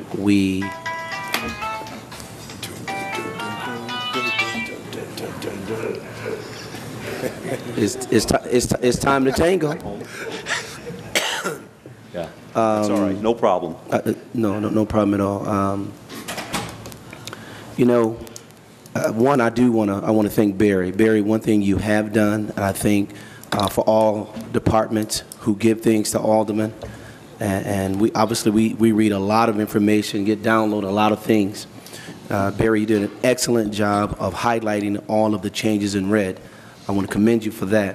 And Mayor, to your point, as aldermen approve this and approve that, actually we do. Do we have an opportunity to read them all like we would like to? I'll be the first one to tell you I do not. I have always and will continue to entrust not only you and your staff with the things that comes to us. I want to step back for a minute because I know this is something that we are beating up. I shouldn't say the word beating up. We are talking about our management and non-union employees who really don't have the luxury of having a union to really fight for them all the time. And And that's just the ball they're in right now. However, unions, and I don't know how popular this is going to be, for you to even negotiate something of this magnitude in your contracts it's just, I can't believe it. I can't believe you would really want the citizens of this great city to pay you to stay in a city where you provide a living for your families. But it's in the union contracts, correct? It is in the union contracts. Yes, it's in this specific language. This specific language is in the union contracts, which were negotiated, hard negotiated, into those contracts. And yes, we approved them. Yeah, it's just one union, Alderman. But Yeah. Mayor, I don't care if it's one person. If you take a look at what this city provides to its employees minus benefits, it's a dang good living. I don't know about anybody else here, but you take it on the open market, it's a dang good living. Now, I am opposed to this, and I'm opposed of it. Okay. It's unfortunate I'm being opposed to the management group who suffered through the hard times with us that others did not. It's unfortunate, but it is what it is right now. You're asking for us to give you extra dollars just to stay in the city where you work at. I just don't agree with that. You know, I'm a Waukegan boy, and I'm proud of it. Proud of it. I'm not giving you $100 to stay in I'm just not doing it. I refuse to do it. And I will say this to any union that's negotiated now: you're going to have a fight with me. We're gonna lay down and we're gonna non-negotiate, because you shouldn't even be asking for this. This is not even something, this should be in for what? I don't even know what you're asking for it for. It's a non-issue to me. This should be a non-issue at all for us. And now we have to say yay or nay to the management team and the non-union employees who bent over backwards for this city during the hard time. I'm going to tell you no now, no. Okay, thank you, Alderman. You know, what we have before us, I don't want anybody to misinterpret what's going on here. We're given a set of problems to solve. Yeah, I mean, we're told that we want employees in Waukegan. We can't do it certain ways, but we thought this was a way to do it. It was something that we put on the table for you to consider. If the body is not supportive of this, then it is simply just a matter of voting no. We're trying to find a way to get people to want to live here. You know, we've looked at other options as well to try to entice people to come, in middle-class working people to come and live in Waukegan that work for us. Not only us, but the school district should be doing it. Everybody should be doing something. So this is one of the solutions we came up with. That's why it's here. It does not mean that we are all wed to it. It means it was just an option. It was a discussion. It was a possibility. So again, everything you're reading here is just given to you as an option, an opportunity. We're not trying to force anyone to take anything. We can work with or without it, but it was just here for that. That's why it's on here, because we thought it was one solution to a problem which everybody on this group has expressed concern about employees living in the city. And this was one way that we felt it could be done. So I think if we're done with Alderman Beedling, and then if we... I have a lot of respect for, I've met a lot of city workers since I've been here, and they do work very hard, diligently at their jobs every day. But some of the money things, I'm a little uncomfortable discussing at this time, because our economy is kind of bad. Could we maybe just, something like this, maybe bring it back and look at it again next year to see what the rest of this year brings in our economy? I don't unnecessarily have a problem with it, but I don't know what's going to happen in the state or the federal government, and with respect to our employees, I'd certainly like to look at some of these things, but I agree, and absolutely, you know, a no vote on this doesn't mean it goes away forever. You can always consider this in next year in a labor relations meeting during, you know, as far as, but we want to make sure that if we're going to do this, that we do it in such a way that we can appropriate for it, that we have the money that's available. So a vote no tonight doesn't mean it dies forever. It just means that for now, it's out until it gets brought up as you know, maybe in a different format, some other way of looking at it, at another labor relations meeting, then it could be looked at again. I think the best thing to do is if the sense of the city council is that they don't support it, is to vote it down tonight and then wait for another period of time to take a look at something like this. I mean, some of this I would. Best thing, well, I don't know about doing that for a period of time. The best thing might be just to vote it down and then allow us to come back. Alderman Rivera, I see that your brow is knitted a little bit. No, I mean, look, I too have seen, you know, I've always been supportive of definitely roads, okay? But I also support what I've seen myself, you know, with the employees these past few years, these last couple of years, the non-union employees and the hard work that they put in.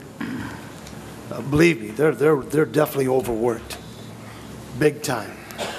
But that doesn't mean that I'm going to do away with that. I definitely support, you know, infrastructure, no question about it. I know this is costing as well, you know, as far as but to me, it's, you know, we're rewarding our employees that have been working to death out here these last couple of years.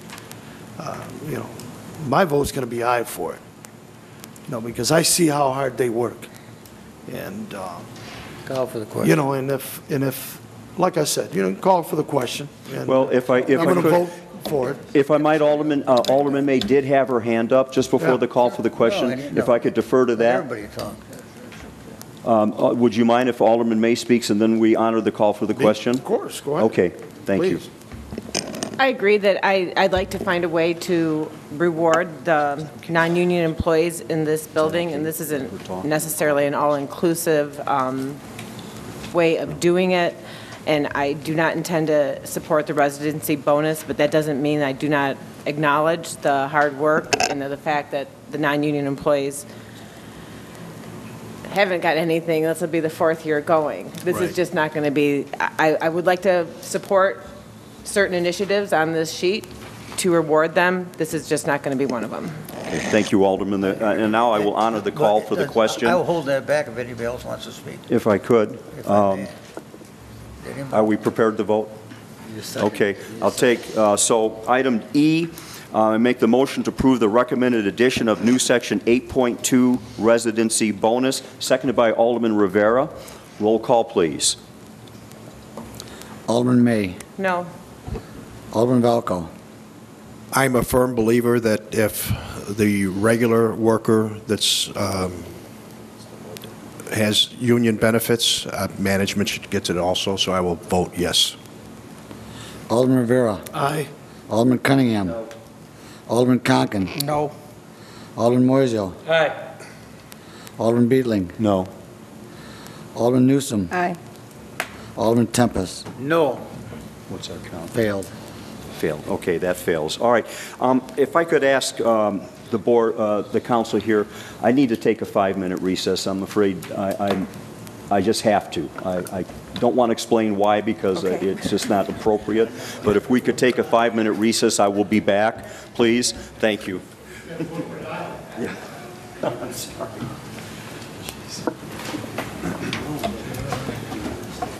Somebody else around the meeting. Good job. 12 had to call.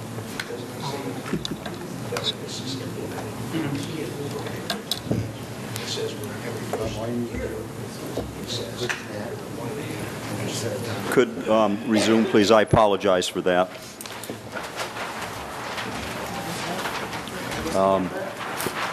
As soon as everybody's ready, we'll get started. I think Newt's coming back, so. Are we missing any council members? Harold. Oh, Harold, okay. All right, we'll wait for Alderman Beedling to make it back. Sorry, I didn't notice he wasn't there. I'll try what he wants. That's all right. I mean, you can start without him.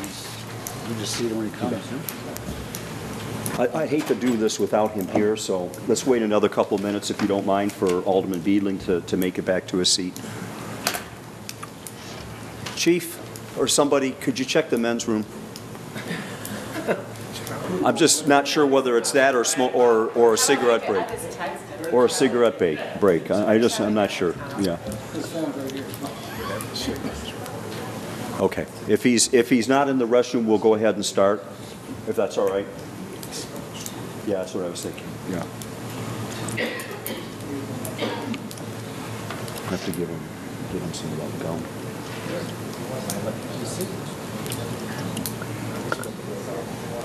Oh, no, you haven't. No, apparently not. All right, let's go ahead and get started. Next before us is item F, which is approve recommended addition of new section 10.1, longevity pay. Barry, please. This is on page 9 of the salary ordinance. The purpose of this would be to reward employees for their long tenure with the city. It's spelled out there. The recommendation is that after 15 years, $500 annually would be added to one's base pay. 20 years, $1,000 would be added to the base pay. And after 25 years, $1,250 would be added to the base pay. Currently, 37 of the 58 folks that are covered under the ordinance would qualify for this, and the annual cost for implementing this structure as it is $35,250. I have a comparison, which is the next handout in your packet, and it is entitled Internal Comparison Longevity Pay. And what I did is just combine all of our collective bargaining agreements and look specifically at this topic of longevity pay. Currently, the non-union group under the salary ordinance does not have longevity. This is something that is quite common in the public sector, and all of our union agreements have it. It would probably be very hard to find a union contract in another municipality that did not have longevity pay. So what I did is just compare the 7 different unions. Barry, just one moment, please. Sure. We'll take a motion to seat Alderman Beedling by Alderman Cunningham, seconded by Alderman Moisio. All in favor? Aye. Opposed? Ayes have it. No problem. Okay, please, Barry. So the current internal comparisons are spelled out in this chart. And as you can see, there's only one union that starts longevity at the 12-year point, and that's SEIU. 15 years is common. You have 3 of them ranging from 450 to 500.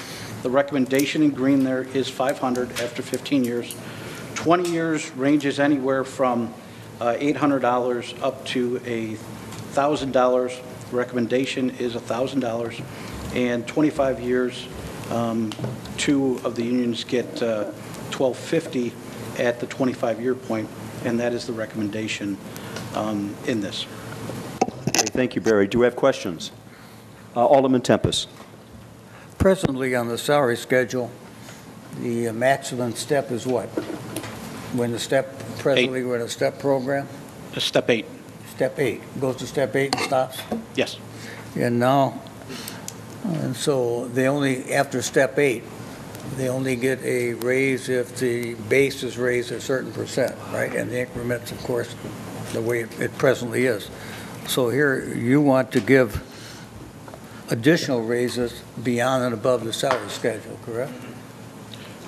To be competitive with what the other union folks get. Well, after 25 years, my God, you know, why wouldn't if we say you're the very best after 8 years, that's the max now. Now we wait and just continue after 20 years, well, you should get some more. After 25, you should get some more.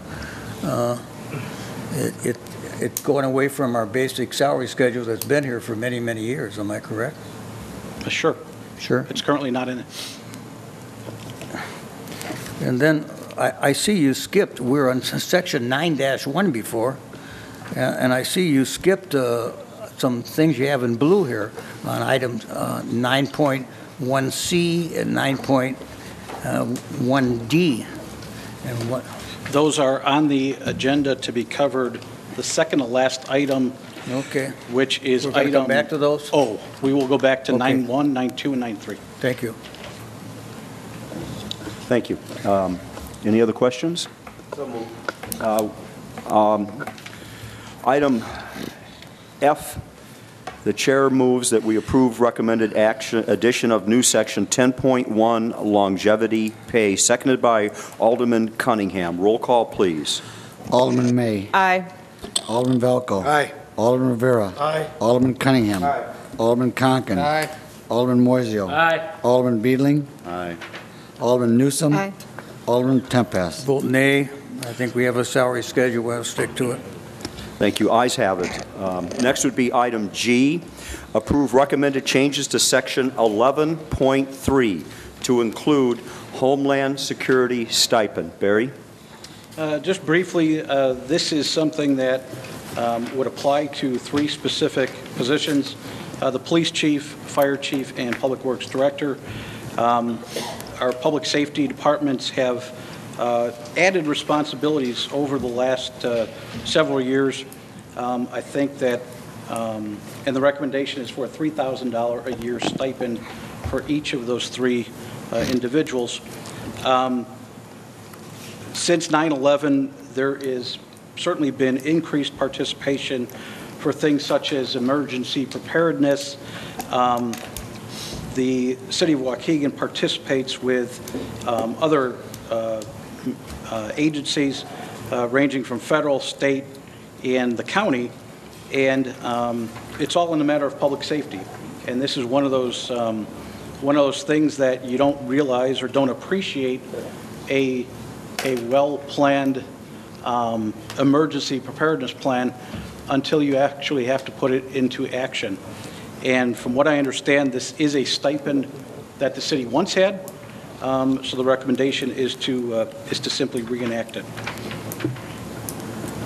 Okay, thank you, Barry. Questions, please. Questions? Item G, the chair recommends that we approve the recommended changes to section 11.3 to include Homeland Security stipend. Second, Alderman Moiseo, roll call, please. If I may comment, I'm sorry, Alderman Tempest. if I may just comment. You said we had it before. How it disappeared, I don't know. But I would hope, I know they will, they need to meet together, the chief, the fire chief, the police chief, Public Works, and really discuss some ways that they can be viable should we have a catastrophe happen in the city of Waukegan. I know Chief Gallagher before was meeting as a group and was making some real good progress, so I would hope they could get some notes maybe that he had and could continue forward. I think it's a great idea, Mayor. Okay, thank you. Roll call, please. Thanks for that. Alderman May. Aye. Alderman Valco. Aye. Alderman Rivera. Aye. Alderman Cunningham. Aye. Alderman Conken. Aye. Alderman Moiseo. Aye. Alderman Beedling. Aye. Alderman Newsom. Aye. Alderman Tempest. Aye. Ayes have it. Thank you. Next is item H. Approve recommended changes to section 16, educational benefits. Barry? These changes are something that came out of our last Labor Relations Committee meeting, and the changes are in green. The first recommendation is to remove the undergraduate program language. So it would simply read that to qualify for this, it must be specifically job-related and approved in advance by the city. The current yearly max is $3,600. Recommendation to add a lifetime max of $10,000. Additionally, increasing the amount of time that one must stay in the city's employ after receiving their last tuition reimbursement and currently it reads 36 months. And we're recommending to move that up to 5 years, so that if you have collected tuition reimbursement, you need to stay with the city for 5 years so that the city gets the benefit of that education. And if you leave within 5 years, that is what I referred to earlier as a clawback provision, that we will require the repayment of all of those funds. We are recommending adding a new section under continuing education that employees are encouraged to take classes of a personal interest which are not job-related under the city's continuing education program. The application, the approval, and the reimbursement process would follow the same as the educational benefits. And the maximum amount of continuing education reimbursement will be $200 per year. And during labor relations, we did not put a cap for a lifetime max, and after discussing that with the mayor, we came up with a $1,000 lifetime max as a recommendation so that you could take advantage of this program 5 times. Okay. Do we have any questions on this? Gentlemen, ladies? So moved. The chair on item G makes a recommendation to approve the recommended changes to section 11, I'm sorry, excuse me, I apologize, H. Approve recommended changes to section 16 under educational benefits, seconded by Alderman Cunningham. Roll call, please. Alderman May. Aye. Alderman Valco. Aye. Alderman Rivera. Aye. Alderman Cunningham. Alderman Conken. I'd like to make a comment before I vote. Just the reason why we put the $10,000 lifetime maximum, this city has had examples of employees who have gone to school, got their education paid for by the city, and so we put that $10,000 lifetime maximum in there to keep from having perpetual students. I'll vote aye. Alderman Moiseo. Aye. Alderman Beedling. Aye. Alderman Newsom. Aye. Alderman Tempest. Aye. Ayes have it. Thank you. And I appreciate that. We did put a lot of work into this. There was a lot of passion over this issue, but I think we found a good middle ground that everybody can live with.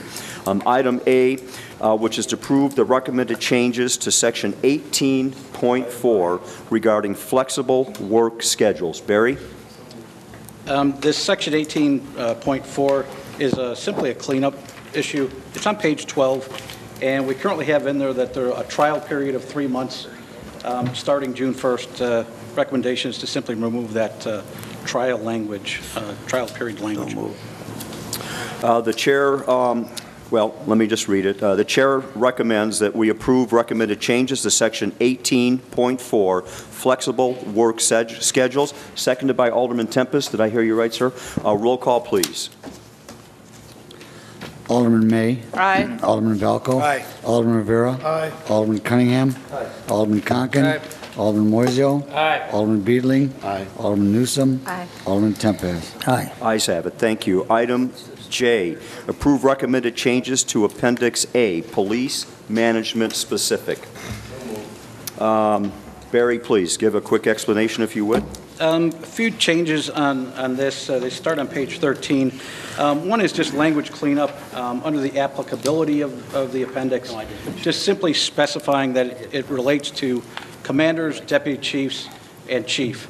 And we had captains and lieutenants in there, which does not apply anymore.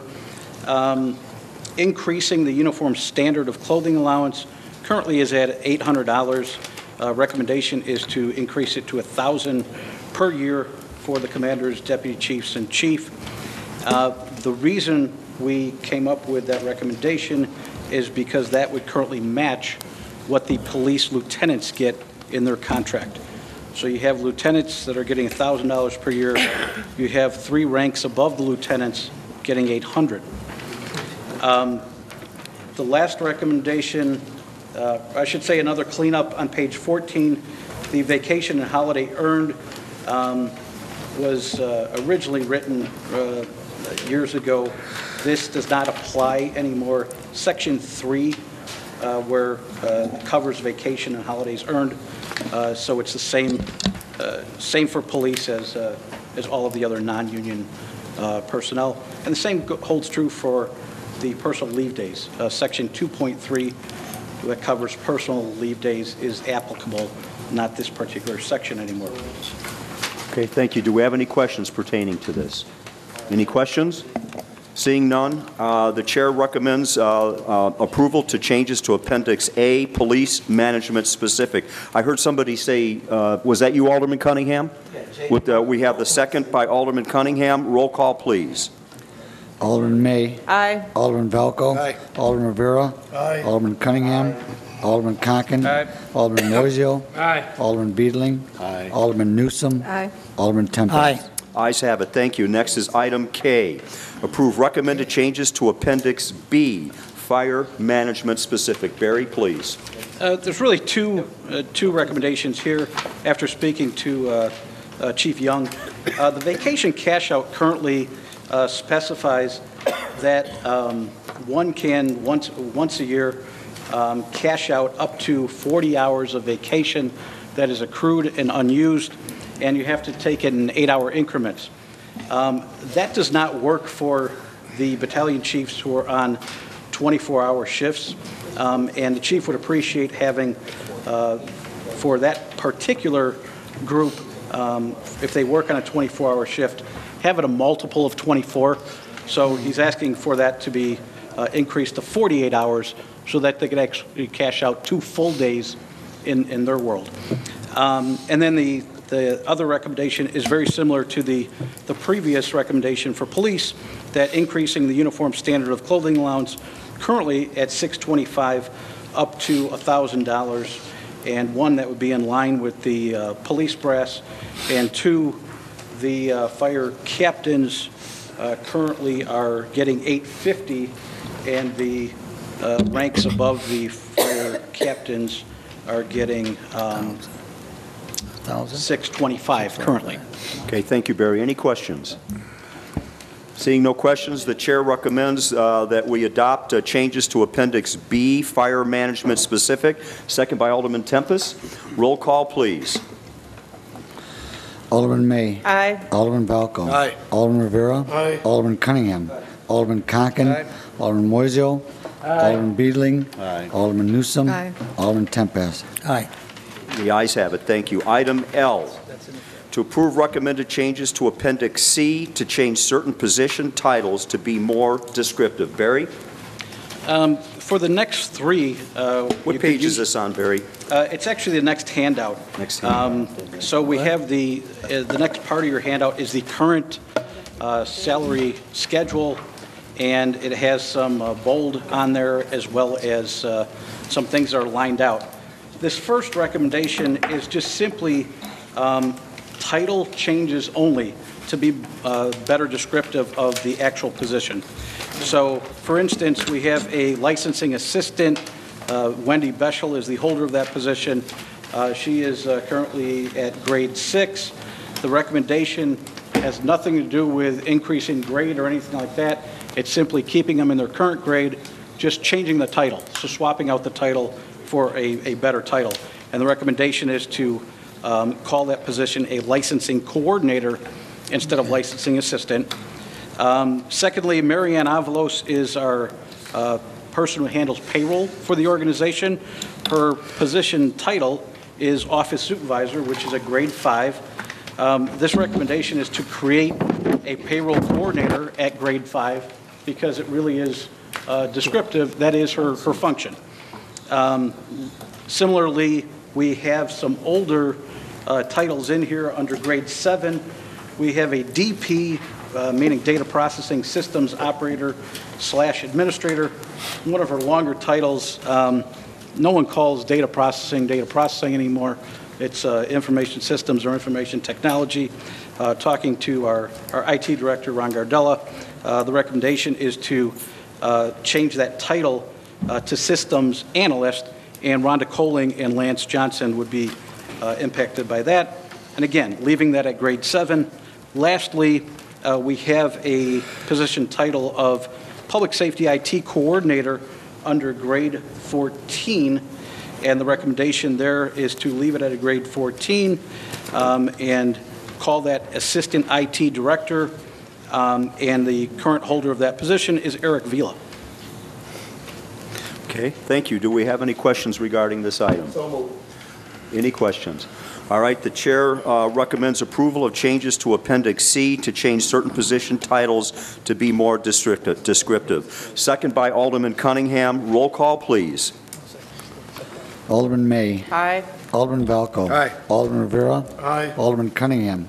Alderman Conken. Aye. Alderman Moiseo. Aye. Alderman Beedling. Aye. Alderman Newsom. Aye. Alderman Tempest. Aye. Ayes have it. Thank you. Item M, approve recommended changes to Appendix C to eliminate position titles not in use. Barry? If you look at the salary schedule currently, what I did is look at which titles are in use, and I bolded them, and titles that are not being used, or titles that once were non-union and now are covered under collective bargaining agreements, I just simply put a line through. So currently, we have 84 titles on here, and 37 of them are not in use. So the recommendation here is to simply clean it up and only identify which titles are currently being used. Okay, thank you, Barry. Do we have any questions on this? Yes, sir. Yes, Alderman Valco. Barry, when I had my meeting with you, it was not just a cleanup. For people that went into the unions, it's for positions that we don't have any longer, correct? Yes. Okay. And my question to you at that time, and it is again in open council, what happens next year when we decide to, now, I don't know if these are union positions or if they're just administrative positions. They're not, are they, Barry? I haven't said anything. Oh, I'm sorry, Alderman. I thought, okay. Such as the budget analyst or the building inspector, the electrical inspector. Would these be union positions or would they be administrative positions? Were they? Let's put it that way. I'm sorry. The inspector positions would certainly fall under SEIU. Okay. What about assistant building commissioner?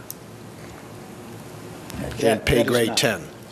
That was Jody Lanning's at one time. Correct. But I sort of remember a long time ago, I think it was the last budget, we said, well, let's keep these positions open in case the economy comes back, the city comes back, and we can hire them. If we alleviate all these positions now, now we got to incorporate them next year in the budget, and we have to start this all over again. Wouldn't it be easier just to, the ones that are union, take them out, and then leave the ones that are vacant, and hopefully, next year or the following year, when we get back on our feet, these positions will be open, and we won't have to go back and put them back in the budget when they're already there. That would be my question. Okay. And we've had that discussion, and the thought is that any of these former positions are still captured in prior salary ordinances. So if we ever do want to reuse a position title and hire an assistant building commissioner or something that we currently don't have, we still have that ability to look it up to say, okay, back in 2008, 2009, 2010, here's the grade that it was at. Now, if this is a future, you'd still have that opportunity to say whatever year that was, does it still make sense? Just because it was at a grade whatever back then, has that position changed? Are the requirements still the same? You'd have that ability to still reference the document and still make a decision, where does it make sense now in some future year? My position would be that we don't have that position anymore. We'd have to come back to it. If we left it as a line item on the salary ordinance, we could see that, hey, that's an open position. We used to have an assistant, I'm just saying now, an assistant building commissioner, and it's an unfilled position. But if we do away with it, who's to say we're ever going to come back to it? That would be my position. That's my question. If I could, Alderman Moiseo, then Alderman Tempest. There's only one, I understand what Alderman Velko was saying. There's one position I would not eliminate, which is building commissioner, because by ordinance, that's an appointed position. I think we need to leave that there. It's just like saying, well, we're going to eliminate chief of police or fire chief. That's an officer of the city, too. That's an officer of the city. So I would leave building commissioner in there. I know we don't have one now. I think we need to try to get back to that somewhere along the line. Mayor, I know we've had it back, but that's the one, of all the rest of them, I'd be fine getting rid of them, but I would leave building commissioner because that is an officer of the city. It is by ordinance, and it's appointed by you, approved by us. I would leave it. Okay. That'd be my only Do you, thing. do you feel that way? So what we would need then is to make a motion to amend this item before us to retain or include the building commissioner position. So Alderman Moisey, if you'd like to I'll make the motion to amend. Second. Just one second, let him state his motion. No, make a motion to amend Appendix C. Management non-union employees. Appendix C, salary schedule management and non-union employees. Remember, this is all about non-union. There is no union in this. This is non-union. To change, to maintain the building commissioner at grade 18. We have a second by Alderman Conken. Roll call, please.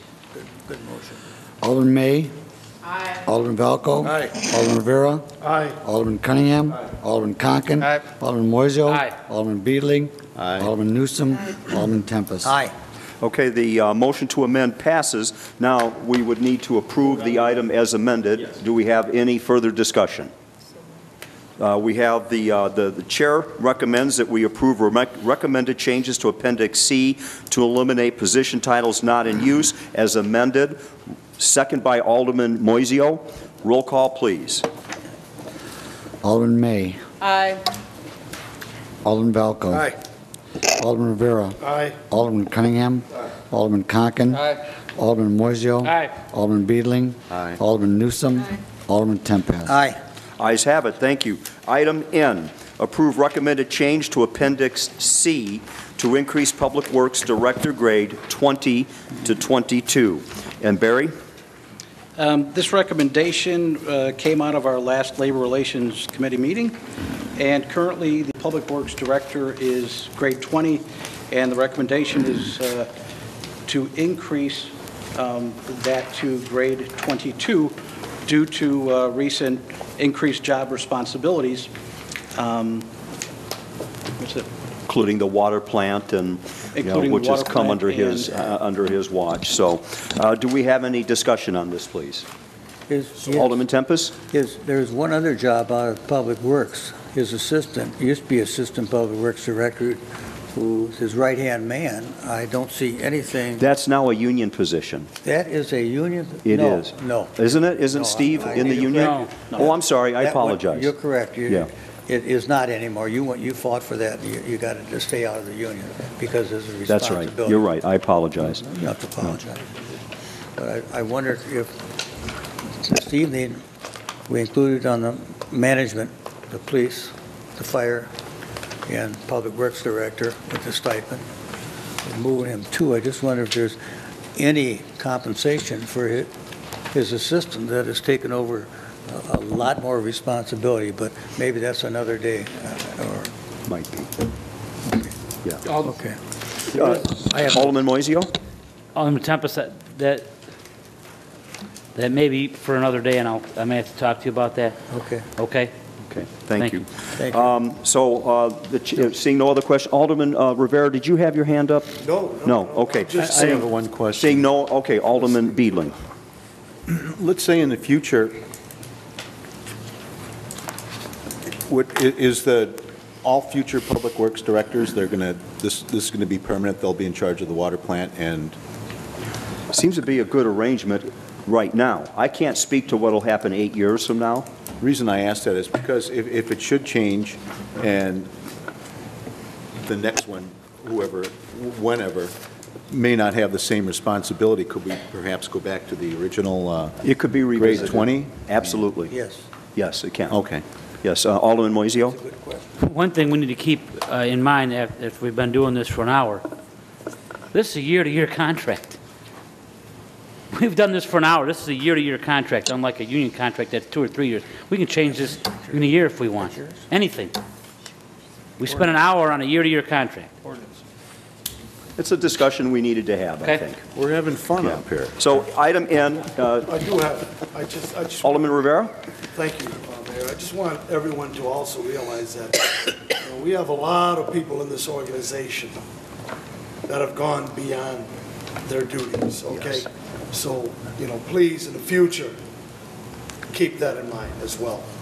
Not just in specific departments, I'm saying in all departments. You're 100% right, and I agree. Thank you for your comment, because it's absolutely true. This is the best workforce I've ever seen in my life, to be honest with you. They are astounding. So, item N, the chair recommends that we approve recommended change to Appendix C to increase Public Works Director grade 20 to 22. Second by Alderman Moiseo. Roll call, please. Alderman May. Aye. Alderman Valco. Aye. Alderman Rivera. Aye. Alderman Cunningham. Aye. Alderman Conken. Aye. Alderman Moiseo. Aye. Alderman Beedling. Aye.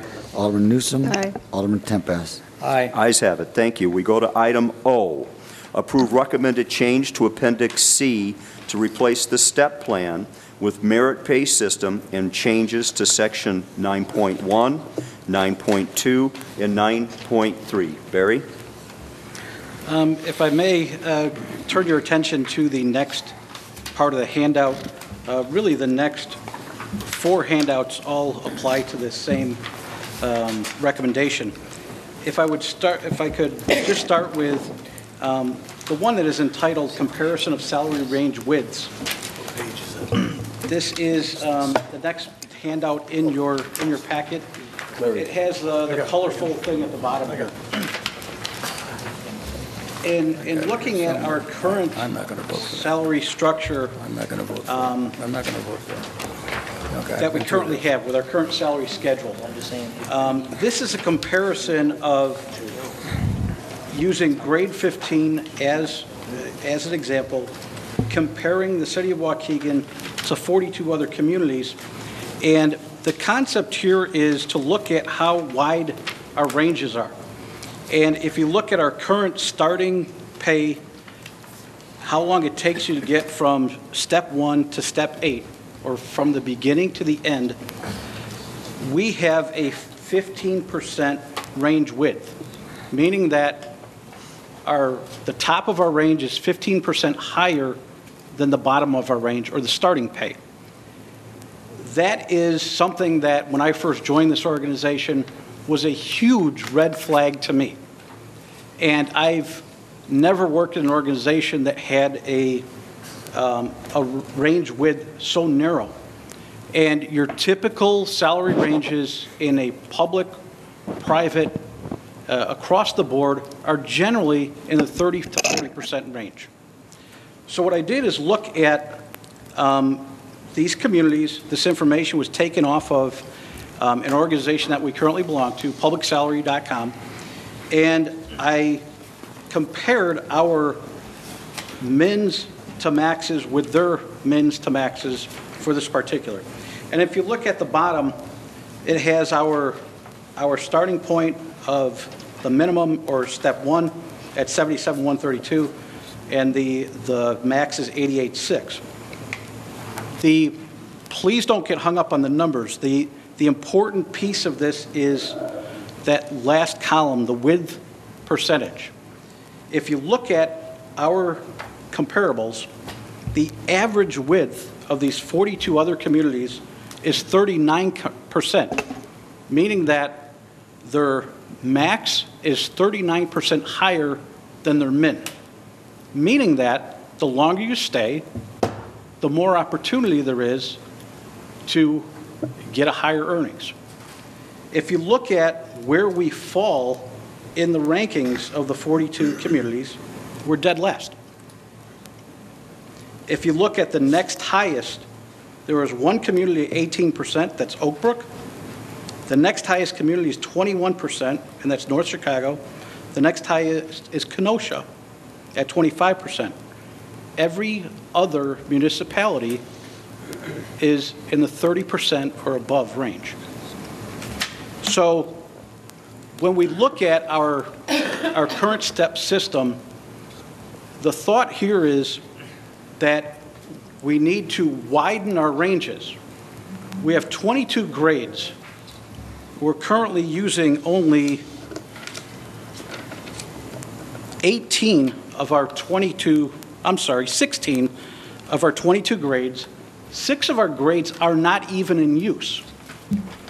Grades 1, 2, 3, 16, 17, and 21, we don't even use anymore. So in looking at how you fix our salary plan, you want to compress it. You want to bring, we have too many grades, so you want to bring it together and you want to widen it. So what I've attempted to do is use our current structure and come up with something that is open ranges, that instead of having the step plan, you have mins and you have maxes, and that how you progress within that grade is based on performance. And that's the whole concept behind merit pay, that you simply do not get increases for being here another year. You earn it. And your high performers get the better increases, your lower performers get the lower increases. And that's simply the concept behind merit pay. If I could just ask you to take a look at the next handout, it's just a brief management and non-union salary wage survey. I just wanted to point out, this is data that we've collected from a variety of sources, just with looking at comparable data. But a couple things I just wanted to point out. A lot of municipalities in 2009, 2008, 2010, they froze their salaries. They had 0% increases. There were no wage increases. If you look at what they're currently doing, that has opened up. You'll see a lot of 2% on there, that organizations, or municipalities in particular, are going with increasing their salary structures by 2% or more. I wanted to highlight the communities that currently are using merit pay. And just with this survey, this is not an all-inclusive survey. It's just the ones that we had data on. Hanover Park, Lisle, Palatine, Geneva, Highland Park, River Forest, Gurnee, Lake County, and I know that Glenview does it too. They've adopted merit pay in some way, shape, or form. So this is a system that works in the private sector. It works very well in the private sector. It is a fairly new concept in the public sector, but if you want to run the organization more like a business, this is one way to do it. In looking at the next piece of the handout, just some considerations of why you'd want to consider merit pay. Again, it is pay for performance. There's no more automatic pay increases like steps. Your pay is not tied to a specific step. As was mentioned earlier, the non-union group has not had a cost of living adjustment since May of 2008. Approximately 70% of our 58 folks are currently tapped out, they're maxed out, not eligible for increases. The specifics of how this would work. Each May, the Labor Relations Committee would recommend a merit increase budget. In this year's budget, we have a 2.5% merit pay baked into the budget. That would be determined every year. So if it was determined that you want to have a zero, you could have a zero in a future year. The budget would be determined by taking the average merit pay percentage times the total salaries of all non-union employees. That's your dollars. Those are your dollars to spend. The performance evaluations would drive what the merit increase is. And those would be completed in December with a two-step approval process. And I know that one of the huge concerns with merit pay is favoritism and taking care of your buddies and hammering the people you don't like. So to alleviate some of that concern, the recommendation is that the agency head would literally have to sign off on it, as well as the HR director. Each agency would have to average no higher than the approved average. So if there was a 2.5% overall merit increase budget for those 58 folks, each individual agency would also be held to 2.5%. So in essence, you're having competition amongst your peers in your department for those dollars. Merit increase would be added to the first check in January. And if someone is maxed out, the recommendation is that a merit increase would still be provided in a non-additive lump sum, so that it would not put their salary, their annual salary, over the max. If you turn to the next handout, this is what it would look like. And if I could just spend a few minutes explaining how I came up with this recommendation. I used our current salary structure, and to compress the grades, I simply took grades 1 through 4, and if you were to combine those 4 grades, and I just termed it grade A, switching from a numeric to an alpha, I took the minimum of grade 1, which is $38,229, and I took the maximum of grade 4, which is $50,834. That creates a 33% range spread. Likewise, I did something very similar to grades 5 through 8. And again, I took the starting point of grade 5, 46,467. I took the max of grade 8 at 62,966. That came up with a 36% range spread. If you just thumb through the few others, the next group, grade C, would be a 33% spread. Grade D would be a 36% spread. Grade E would be a 27% spread. And then I ran into an issue with the higher grades. By combining grades 20 and 21, there's only a 21% spread. And the recommendation would be to increase that top end from 118,733 to 125,022 to give you a 27% spread. And then likewise on the final grade, grade 22, the recommendation there, the 108 to 124,670 is only a 15% spread. And without creating a whole new grade, I'm looking at creating, there's a compression issue here with the deputy chiefs and the chiefs, that it's too close. Their salaries, the top end of the deputy chiefs will be too close to the bottom end of the chiefs. So the recommendation there is to increase. I took step 3 of what is currently grade 22. I put that as the minimum 112,917, and then I put a max of 143,405, which again gives you a 27% spread. So that is, there's really no science behind it.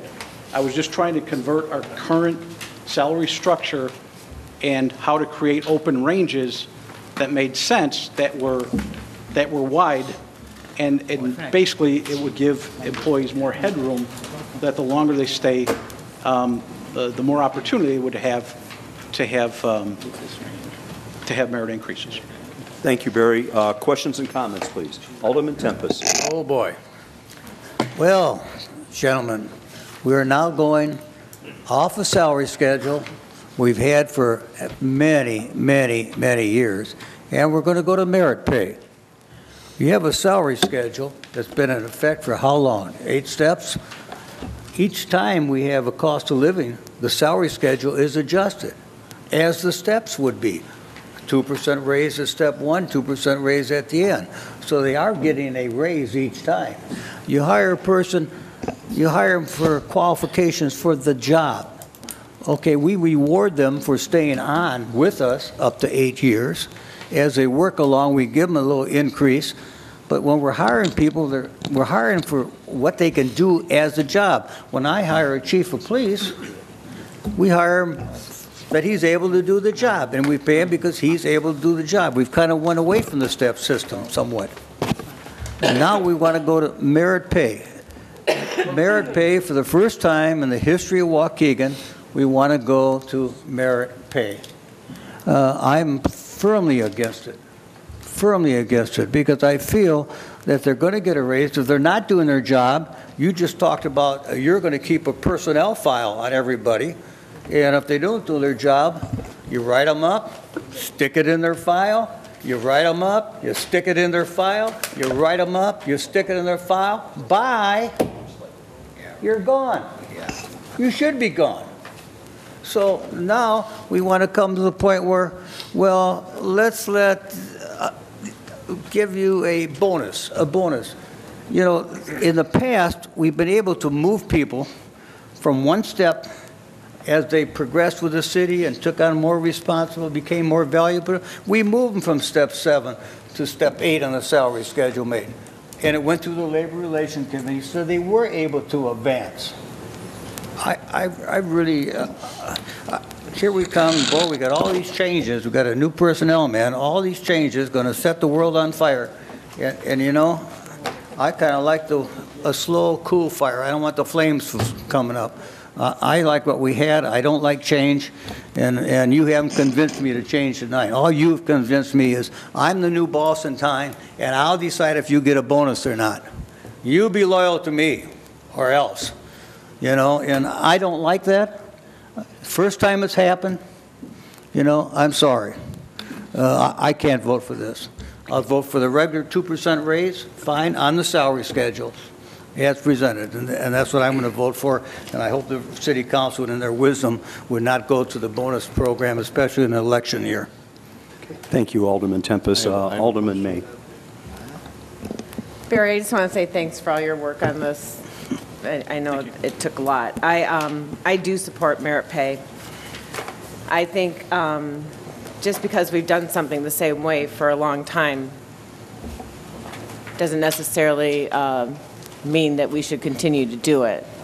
I think that there's positions in the city, if you just glide under the radar, you know that you're going to get your increase. And in some ways, I think it promotes mediocrity, where I believe, I'm a private sector person. I believe in getting rewarded for working hard, and which we know a lot of people in this building are doing the jobs of 2 people, and I think those people should be rewarded when they stand out, when they stay late, when they here on the weekends. And I think it's a step in the right direction, and I thank you for bringing it to us, and I will support it. Thank you, Alderman Beedling. Once again, with all due respect to the hard-working city employees, what's the salary range issue for one? Do you have a 15% number on the total cost of that by boosting the ranges up? It's in the budget. I don't have a total dollar value of what it is. It's in the budget? The 2.5% merit increase was part of the budget. Oh, well, I was misunderstanding then. I thought it was 2.5% plus increasing the salary ranges. I think he's referring to the steps and opening up from what was our comparison on the salary range width. I think that's maybe what you're referring to, which is, again, doesn't mean everybody's going to be right at that top. They have to get there, obviously. We're not putting them right up there. So people will have headroom as far as being here for years. And again, this is, you know, I think this is, when you look at the concept of what we're doing here, this allows people somewhere to go as far as in their job, so that they know that if they've been here for 15 years, that they're just not topped out and they're never going to move on anywhere. And then that does, to some extent, engender looking around for other opportunities. Right now, there's not that many, and I understand that, but we're also not just dealing with today. We're trying to look long term. So that was really one of the reasons. But then this is about people moving up the pay scale to a certain extent, moving up in authority, and that if they're the hardest working person in their department or in the position, if there's other people that are not pulling their weight, it allows us to recognize those that are. Along with the increasing the salary range, right? Well, that would occur as you move them up through the range, through the meritocracy system. Oh, okay. Alderman Moiseo. I'm sorry, Alderman Beedling, were you done? I think so. Okay, Alderman Moiseo. I'm usually not a very big fan of merit pay. I do like the fact of the salary range. You look at us, and there's only 15%.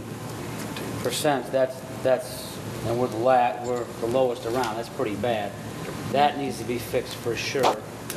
I like that bigger range. I don't like the fact that you get to a certain longevity step, and basically, and you're stuck unless you get a 2% raise. That needs to be fixed, I think. I know we think that, you know, we're lucky to have a job nowadays, which most people are, but I think the workforce or the employment, especially in the municipal area, is getting a little bit more open and getting more competitive. We need to think about that too.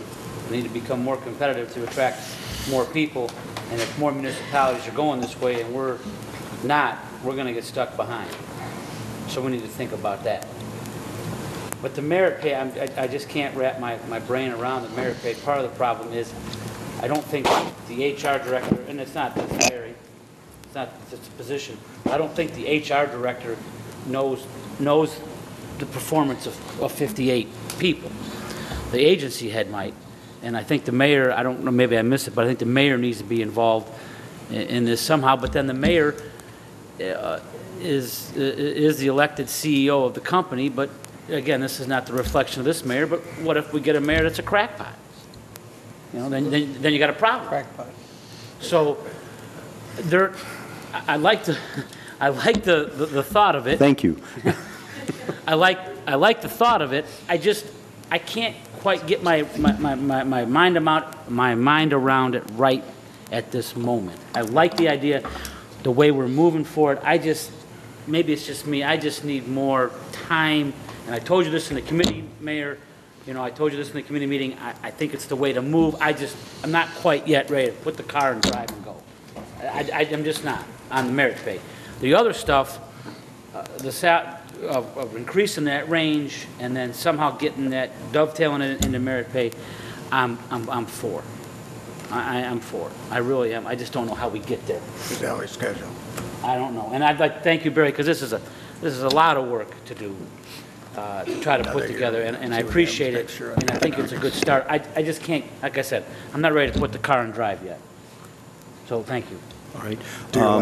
We had Alderman Conkin, I believe, first, and then Alderman Valco. Yeah, I just wanted to make some comments on this. You know, there are merit pay recommendations, and why should we consider merit pay?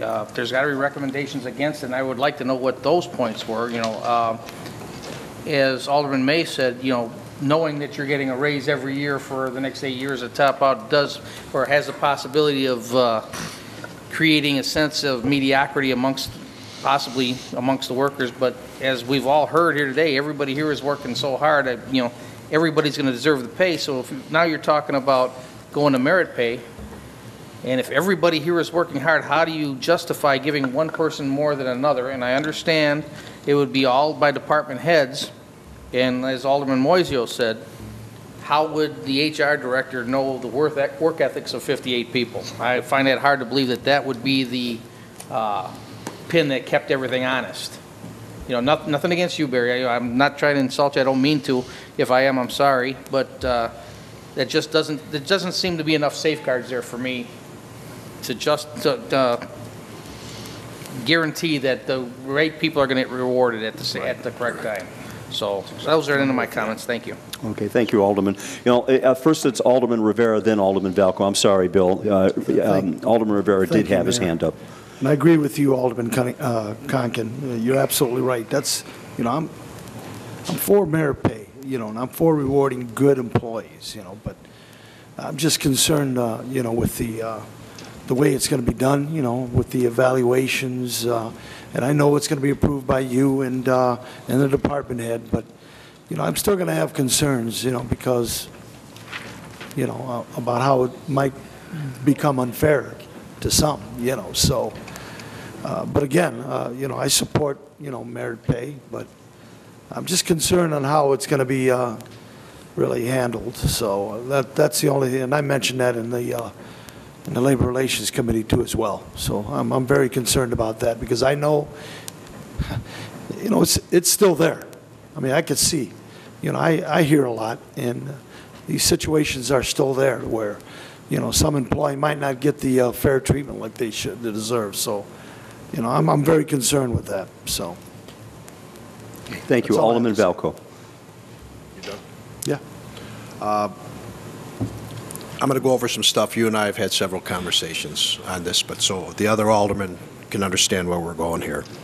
The reason your average on the Waukegan is 15% and is so low because out of your 42 examples here, 40 or 42, 8 or 10 of them, we pay more starting salary than what the other cities do. So consequently, our range is smaller because we start our employees at a higher rate of salary. That's why we're only at 15% when some go to 30 or 35%. You've compressed the pay grades. We'll take 1 through 4 because you and I had this discussion in your office. It starting at 1 was, we have no 1, 2s, and 3s. We only have 4s now. So you're going to start at 38,000. I'll forget about the change, but 38,000 to a maximum of 50. Your midpoint is 44. You and I had this discussion. If we ever hire another 4 again, when the person is starting off at 44 and change now, what's to say that you, as HR director, can't start that person off at 38 because that's the low point? And you said nothing.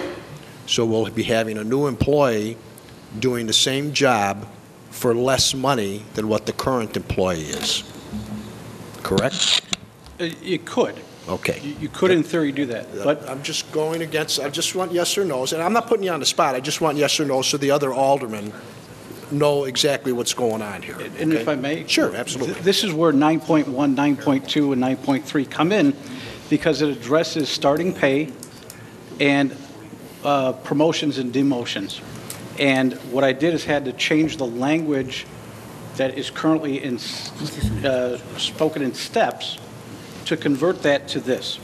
So in your example of someone who started in a new grade, former grade 4, now grade A, and the minimum is 38,229, we would have the ability to hire someone up to the midpoint, up to 44,532. So if you had someone who was previously at 44,255, you could actually give them, you could give them exactly 44,255. If we want to bring in someone with tons of experience, and this is our top candidate, and it may not happen at these lower pay grades, but there's more room for negotiation the higher up the pay grades you go. That if we wanted to bring in someone over the midpoint and below the max, that could be recommended to the mayor and labor relations. Okay. So you'd have that ability to go higher. Okay. I forgot to do this at the beginning, and I apologize. I was a little disappointed, Mayor, that this wasn't done as a Labor Relations Committee / Committee of the Whole.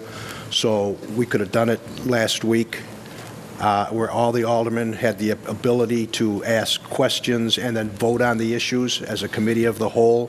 So we didn't have to take so much time up here now. You cannot vote in a committee of the whole. Only the sitting committee can vote at that time. Okay. Committee of the whole is only informational. Then I apologize for that, but it would have been good to call for, I think you had called for the Committee of the Whole, and then it was... Well, we did as informational purposes. Correct. Yeah. All right. The other thing is that you've compressed these pay grades, and and then when you have the merit pay increases, when you have the recommendations, this was brought up, I think, by you with Alderman Mosio, I'm sorry, where the individual, the HR director, doesn't know, or the boss does not know the employee for the second. It's a twofold process. The boss that has to recommend the employee, and then the HR director, I believe, is the one who's going to counter-sign off on that. The agency has to sign off in between. Right. Okay. And then you are going to be the final say-so on it. No, I would just have to sign off on it, too. And if I may, the performance evaluation tool, we have 2 of them. We have one for staff, we have one for managers. They all boil down to numerics. So if someone is recommending that, the average score was 3.75 out of 4, and the recommendation is that they want to give less of an increase to someone who scored, less than that and take care of their bud, that's where I would actually see that. So part of this review process, and having 58 to do all at once is not an insurmountable challenge. It forces, one good thing is having it done at one time a year. It forces them to be done. You're holding up people's increases if you don't do the evaluations. Half the battle with getting evaluations is everyone procrastinates. Okay. I would have the ability to lay out all of one department's evaluations and identify their tendencies. So if you had someone who was a middle-of-the-road rater, that everyone was just sort of a meets expectation, there would be varying shades of that. If someone felt that their entire department was just above and beyond, and everyone's in exceeds, you would see that too. And I think not to minimize performance evaluations, but I think if you asked every single manager who knows their employees, and you tell them, who's your top performer? They could give you the name of their top performer in 5 seconds. And then if you said, this year, give me 3 things that they did that to qualify that, they would be able to do that. They'd probably be able to do the flip side. Who's your performer that needs to work on some things the most? As Alderman Tempest had alluded to earlier. They would be able to tell you who that person is too. And that what are those things that they need to work on or things they didn't get done in the current year.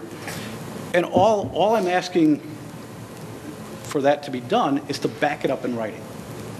So I would ensure, not that I know the performance of all 58, but I know how comparatively they rated these people, and does it make sense that the higher ratings are getting the higher recommendations and the lower ratings are getting the lower recommendations? But the ratings go on now. When I had worked previously in the police department, every 6 months we did ratings. So Police is very they good. go on now. If the aldermen don't know that now, or the general public, it's done. It's done now. My question that was to you in the office when I spoke with you and here in the open forum is that this is just for management. This isn't for Joe Schmo police officer, Joe Schmo firefighter, who's, you don't really, not only his supervisors know him when they're evaluating. This is for the management. But let's just say his boss is the one that recommends the merit increase. You don't really know this guy.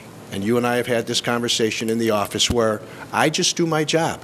I'm a hard worker, but I never got my butt in a sling, or I've never had any complaints, so you don't know me. How do you rate me? Do you follow what I'm saying? You can't rate me appropriately because you really don't know me. And that's why, on a whole, I'm dead set against merit increases. You have lumped these things down. You've got 4 categories appropriately compressed so you can bring out the averages. But I would be for merit increases if you take each line and do merit increases. Not compress it, because you're going from 38 just on the one here up to 50, and then your proposal is for 4 different job descriptions rather than one thing. Mm-hmm. I could see merit increases if I'm, let's just say, XYZ job, and you want to give me merit increases, that's fine. But you've taken 4 jobs and compressed them here, and I can't go along with that. And then this other thing that you and I have discussed, I'm in the middle of pay grade 10, 12, whatever it's going to be. And I'm just picking them, so I'm not picking on anybody. Let's just say 12. When you make them, you made 9, 10, 11, and 12 into C, correct? Right. All right? Yes. Where does that individual start off if he's making 61? Let's take, I'm not giving any names here, but let's just do 9 at the top of the list there. almost at 61. You see where I'm at? 61,080? Yes, so Okay. step 4, Where grade does, 9. I'm at that, in a step plan right now. I am in that step in my salary ordinance. Where do I start in a merit program? If the low is 57, the high is 76, and the midpoint is 67, but I'm only making 61, where do you start me at? Your starting pay would be your current pay. Where does it say that? And you and I, again, have had this during intermission here. Yes. We had this discussion, so I'm not blindsiding you. It does not say that in your ordinance. It does not say that you can't start me off at the 76 because I'm the greatest employee that you've ever known. It doesn't say that in your proposed merit salary ordinance. All it says is you can't get the 2.5% if it's okayed by the city council, and then you get 1.5% or 2%. But it doesn't say where that initial starting is. So theoretically, if my boss really likes me, he could say, you know what, Bill, you're only midpoint right now, but we've got this new merit increase, and I'm going to start you at the high end. There's nothing in there that says that I can't do that. Well, if I might comment here, I guess maybe the assumption was that everybody understood that it was working from current status.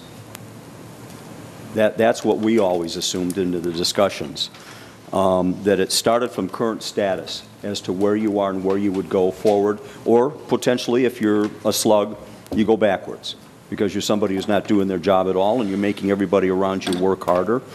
So, I mean, language could certainly be added via an amendment, Alderman Valco, that says that in merit pay system that everybody starts where they are right now. And that's the basis for all other decisions. That would be very easy to provide.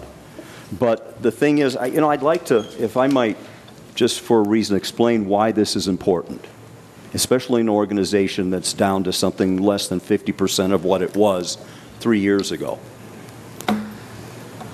You know, I've taught in my lifetime. I've been a teacher. I've spent years grading people, and you know, whether somebody deserves to get a grade is based on their performance on a test.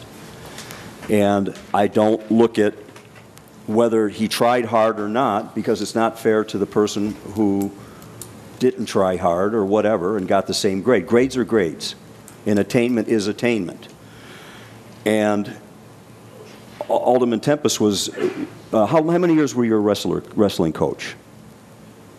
Oh, Mayor, that's a long time ago. Wrestling coach, 2 years in the Army, 37, 39 years. But, and if I'm, you know, after that too. If I might ask, though, and I knew a lot of your guys. They were friends of mine, and I knew them. But they didn't win. And they didn't make varsity. No, I'm not saying, wait a minute. They didn't win unless they were the best wrestler on the floor at that time. I made them win, yeah. Right, but you understand what I'm saying, though.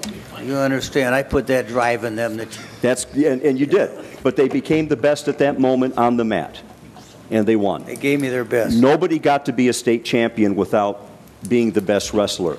And nobody gets to be, nobody gets to have the best grades in school unless they're the hardest worker. That's the reward that they get. And there's a measure, there's a standard. And we don't reward people in most life situations whether they're, if they're not working and they're not performing. Now, that's what we're trying to do here. We're trying to create a situation where the people who want to be the best wrestler and are willing to put in the extra hours, the ones who study the hardest at their history or geography, whatever it might be, they're the ones that get the best grades and they're rewarded accordingly. And they come out of the school with the possibility of a scholarship. All sorts of good things come their way when they work harder to the person sitting next to them. That's what we're trying to create here. School and sports are egalitarian ventures. That means the hardest worker, and I was a professional in sports a little bit myself. I had to train year-round to be able to do that. It was about whether or not you were working the hardest. What we're trying to do is create an environment in the City Hall that rewards that. That's the goal here. We're not trying to hurt anybody. We're not trying to put anybody in a political position. You know, honestly, you guys, you know that I have not run this city based on politics. Barry is not a political person. We don't do that. Previously, I'll admit to you guys, it did go on. We know that. It did go on. There were people who were hired here that couldn't perform the basics of their jobs. But they kept on because they either knew somebody or they kept their head down and nobody noticed them, and so they kind of every year got a little bit more and moved forward. This was the goal of this whole. I think we discussed this long enough. Mayor. Alderman, I'd like to call for the I have the question. floor at the moment. Yeah, but boy, oh boy. I do have the floor at the moment, please. Okay, I'll remember. And I will ask you to continue to yield ahead. the floor to me. Thank I'm you. almost done. Okay, thank you. As I was saying, that this is what we're trying to do here. We all live egalitarian in our daily lives. That's what we do. That's how it works. That's how the world works. It's just like natural selection. So we wanted to make sure that the people in this organization that worked the hardest were rewarded accordingly. That was the goal. And so that's the reason we put it on the table before you, and which allows you to vote on it. And I understand that you disagree with me or you agree with me, and you vote accordingly. But there's never been any desire to do something so that we could hurt individuals just based on politics. That's not going on. So if I could go with Alderman Beedling, then Alderman Conken. I'd be comfortable with expanding the salary range right now, but in these difficult times, could we hold off at least until next year before we consider any 2.5% pay increases? Because I'd prefer to see what happens after the election next November.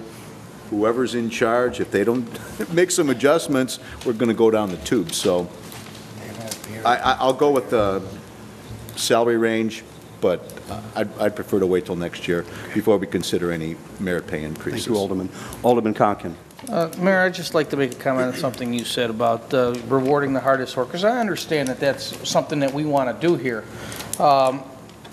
But some of the examples that you gave, like the person that's willing to stay the extra time, the person that's willing to work the overtime, do the extra work, that's one of the things that causes resentment. Because if I'm 20 years old, got a girlfriend just bought a house, I need to work the extra hours and I have the time available to me. And now I look like the harder worker as opposed to someone that might be towards the end of their career, that's house is paid for, their car is paid for, they don't need the extra money, they'd rather have the time to themselves, they're just as hard a worker, but by the standard and the example you just gave, you're going to give that 20-year-old the merit increase and the higher increase in pay just because he's willing to put in and has a few more hours to put in. Alderman, could I say just real quick? Yes. I never talked about working overtime.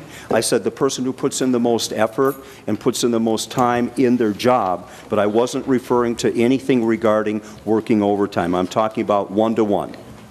And that, well, like I say, those are the things that cause resentment. You know, those are the standards that the managers are going to see. You know, I got employee A here that if I ask him to stay, you know, because got somebody to work 3 hours a night extra every week or every day of the week, and he's willing to stay because he needs the money, he needs the overtime, he's willing to work the extra hours. And I've got employee B here that's getting on towards retirement that says, no, I'd rather spend time with my kids or my grandkids or whatever it is. My house is paid for, I don't need the extra money.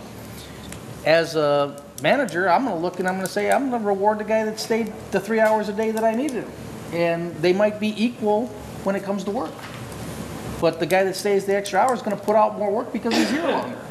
And that's part of the thing. Now you're going to have a person that's been here for a while resenting the younger guy because he's getting a higher pay when they're basically the same type of worker.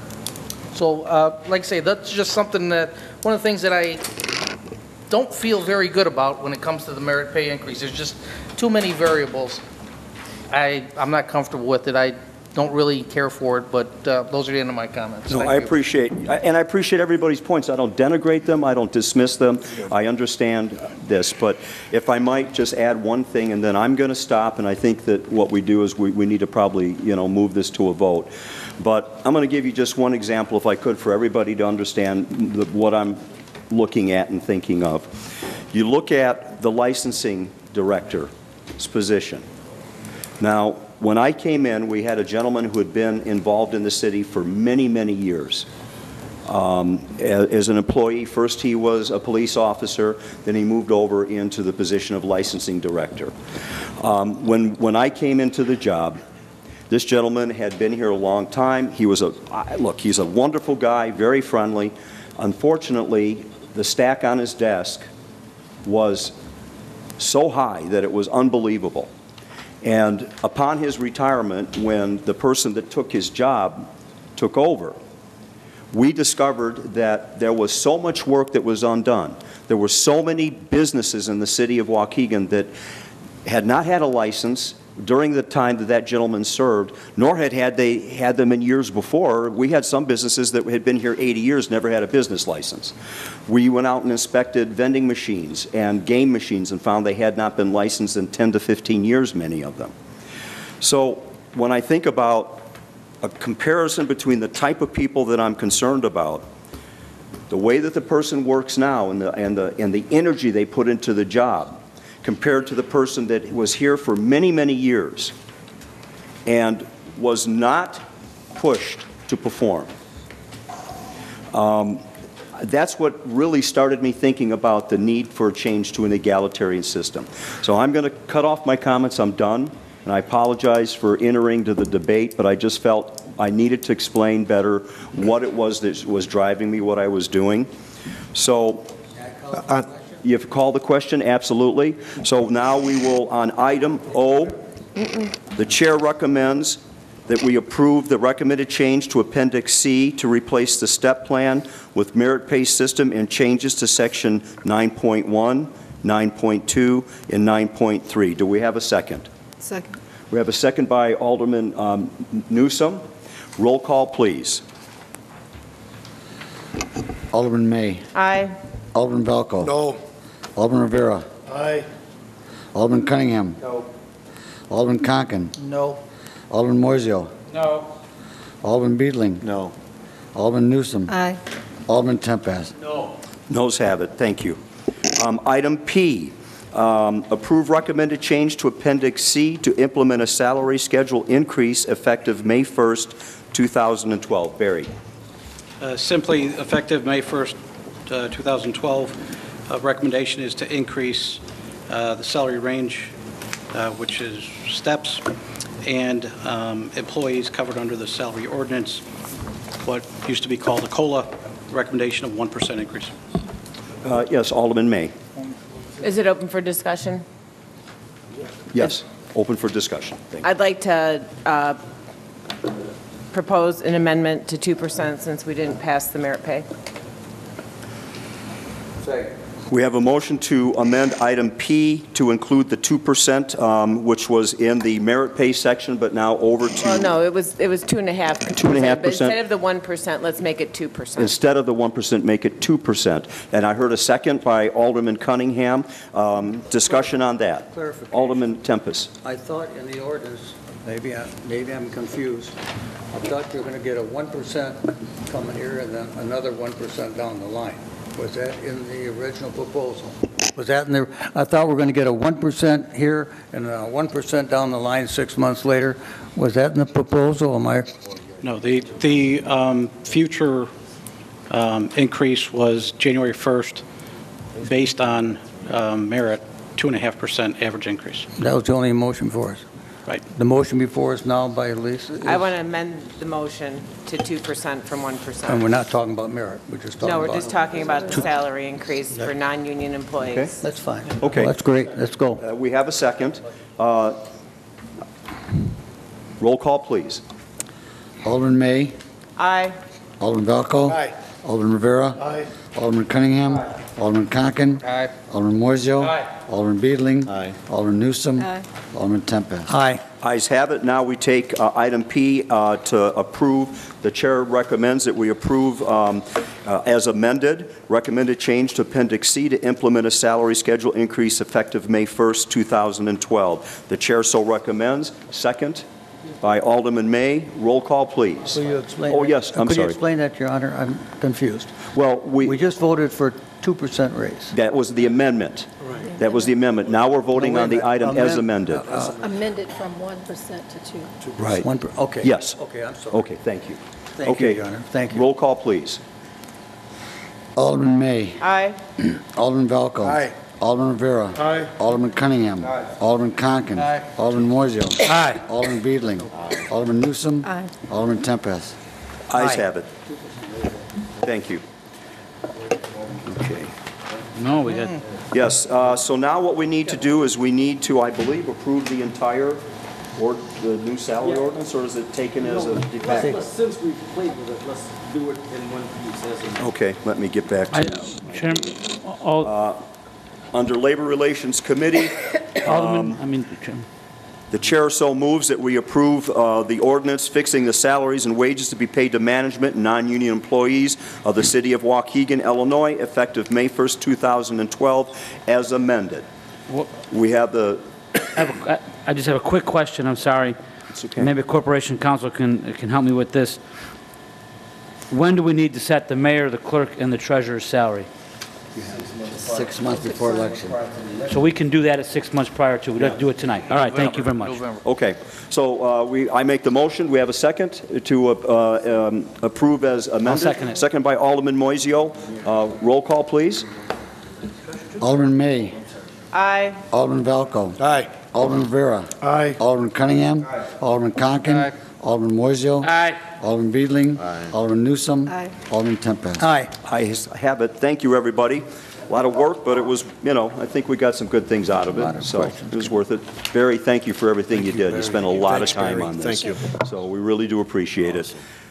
We go on to old business, and if I could ask that, I know Alderman Tempest wants to reconsider the appropriations ordinance, but if we could do items A and B first. And so what we have is an item A, which was a motion by Alderman May, seconded by Alderman Newsom, to approve an ordinance amending Chapter 14 of the City Code of the City of Waukegan regarding license suspension procedures. This was asked to be held over by Alderman Tempest, where all of our issues dealt with. Ann, if you'd like to step to the podium in case there's a question for you. Thank you, Ann. You gave us a nice written... Yes. I see where the committee was more added to it, but after it goes to that committee, turned down, they go to that committee, do they have another appeal to the city council? Yes, I absolutely. didn't quite read that in there. Yes, it is in the memo on the second page. Okay. Yeah, Okay. the Development Review Board is sort of the first step for an appeal hearing, There's a and then process. after that, it goes to city council. So if you remember last year, So if they you get- heard a If they get knocked daycare. down twice, they still have daycare a appeal. final appeal to the That's right. city council. That's right. That's great. That's what I was looking for. Yep. Thank you very Okay. much. Thanks for getting that for us. too. Sure, no problem. Are we comfortable with where we're at right now? Yes, sir. Roll call, please. It's already, it was held over. Alderman May. Aye. Alderman Valco. Aye. Alderman Rivera. Aye. Alderman Cunningham. Alderman Conken. Aye. Alderman Moiseo. Aye. Alderman Beedling. Alderman Newsom. Aye. Alderman Tempest. Aye. The ayes have it. Thank you. Item B. The motion was made originally by Alderman Conken, seconded by Alderman Cunningham, to adopt an ordinance amending the Waukegan Code of Ordinances, Chapter 15, offenses regarding panhandling, and the request was to be held over by Alderman Rivera. Where do we stand at this point? Well, my concerns, again, were, the First Amendment, Well, that was core to the entire Right. Well, that was subject one- during the creation of the ordinance. That was one of my concerns, and Right. We've had internal discussions. Corporation Counsel raised a variety of issues. The First Amendment issue was the thing that we looked at the very beginning of the discussion in order to craft an ordinance that would pass constitutional muster, make sure that it was constitutional. Because some issues have been raised in the draft that was presented to you last Public Safety Committee and Council meeting, we are asking that it could go back to the Public Safety Committee for a new redraft, just to address those concerns, and then we'll bring it again. very well. Thank you. All right, thank you. So what we'll need to do right now is take a new motion to return this to committee. The motion by Alderman Rivera. Do we have a second? Second. Do we have a second? Alderman Tempest provides the second. And all in favor? Aye. Opposed? Ayes have it. Okay, Mayor. we'll rework it. Mayor, and Yeah. before you leave, question, and this, if and when the new draft comes, we're not going to be the test dummies for this type of ordinance, are we? No. Okay, just, Yeah, and, you know, to be honest, I never thought we were going to be the test. I mean, Okay. we always are bringing things that we are very confident will not be the test. But no, there will be a new draft at the next Public Safety Committee meeting. Yeah, what we brought to you was actually derived from Indianapolis's, which survived the Seventh Circuit, but there were still additional concerns, and there's no reason locally why we can't craft it to make everybody feel I comfortable. agree. I just want. Alderman Beedling? I would like to thank you for your patience this evening. Thanks to everybody.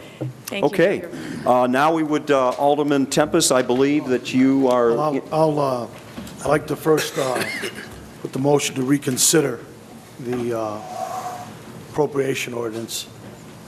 And I so move. We have the motion by Alderman Rivera to reconsider the appropriation ordinance that was passed at the previous city council meeting. He's allowed to do this because he voted with the prevailing side. Do we have a second? Second. We have the second by Alderman Tempest. This will require a roll call.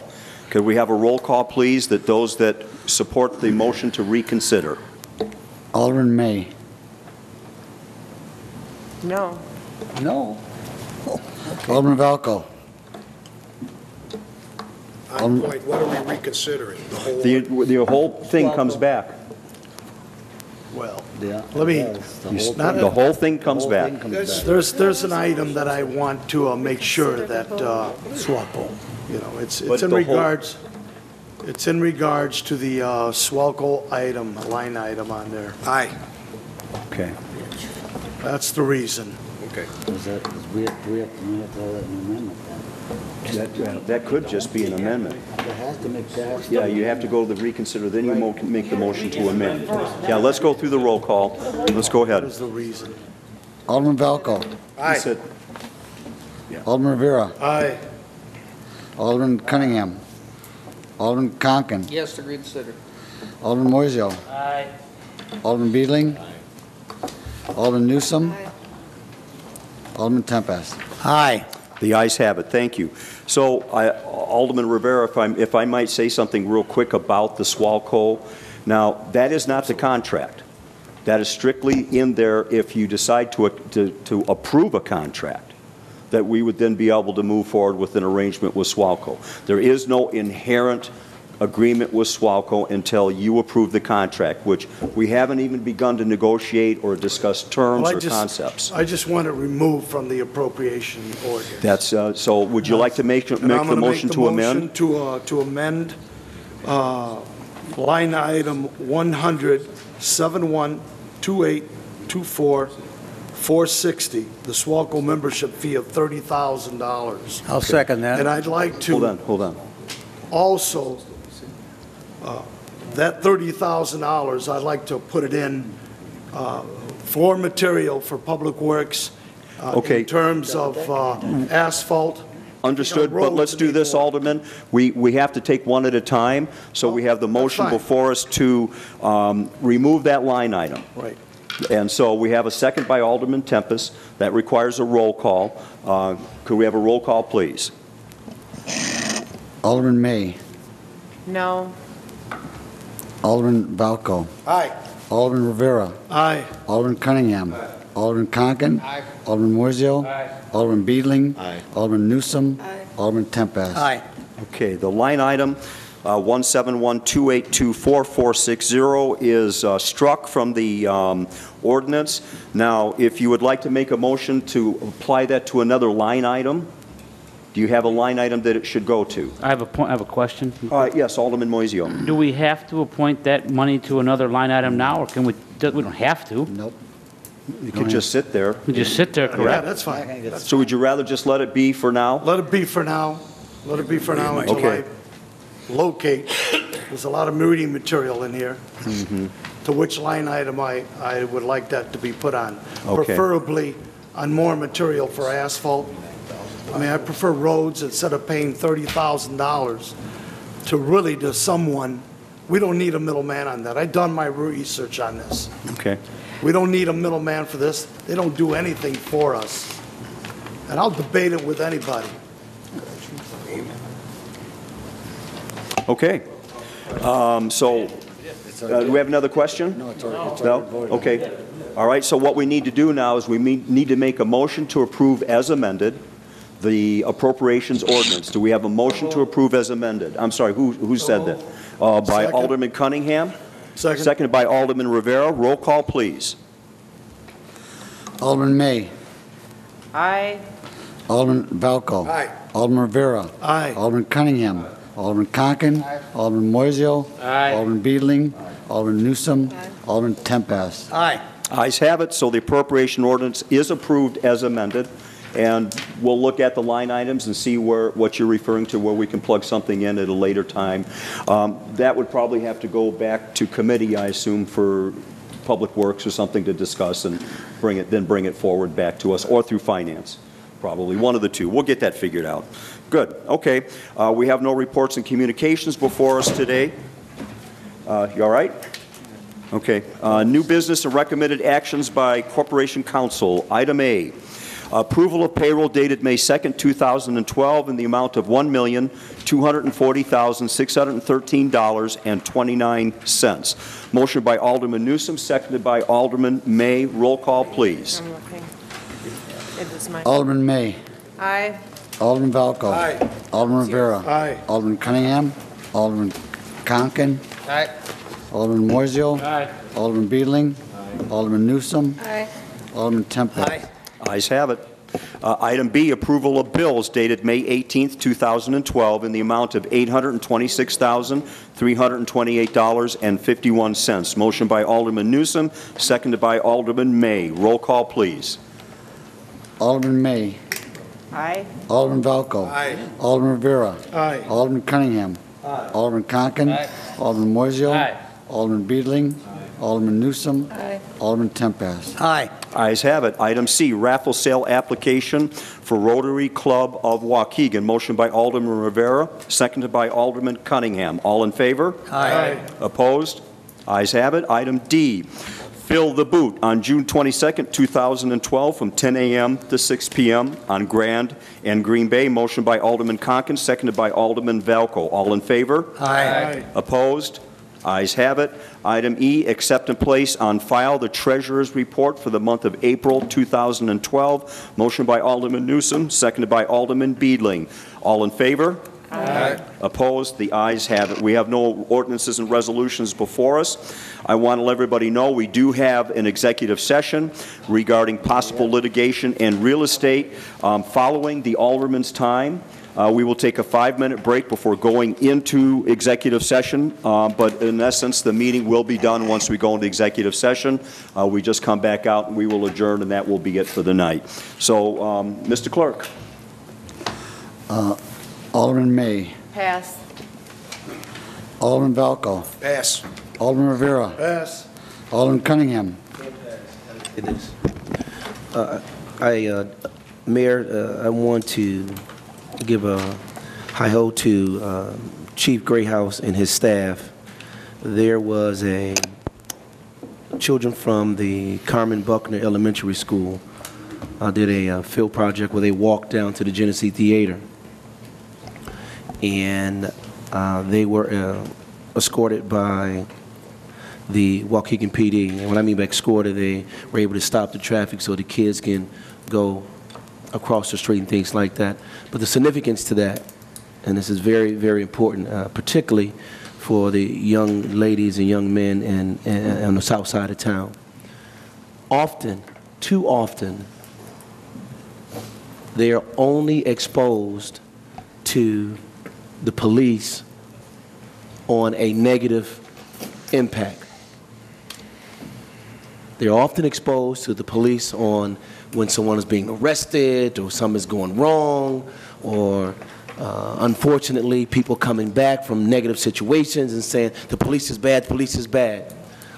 If you could have seen the eyes and how excited these young kids were, black, white, Latino, and particularly for African Americans and Latino young boys and girls, it gave them an image of the Waukegan police, of any police, totally different from what sometimes have been exposed to. And that's why I thought it was so important to bring this up. As they were entering and coming back to the school, you heard, "Thank you, police officer. Thank you, police officer." It wasn't, "You're doing this to me, you're doing that to me." And that is, I think, the most important lesson that these young kids received that day, and how happy they were in doing that. So that's why I wanted to make sure I send that to Danny and his team. And that is the public relations that we have to give to our young men and women. And I might add, it has to go to, a lot of times, to African American boys and girls and Latino boys and girls, because it is often said or perceived that they only see police when there's something wrong. And that's just not the truth.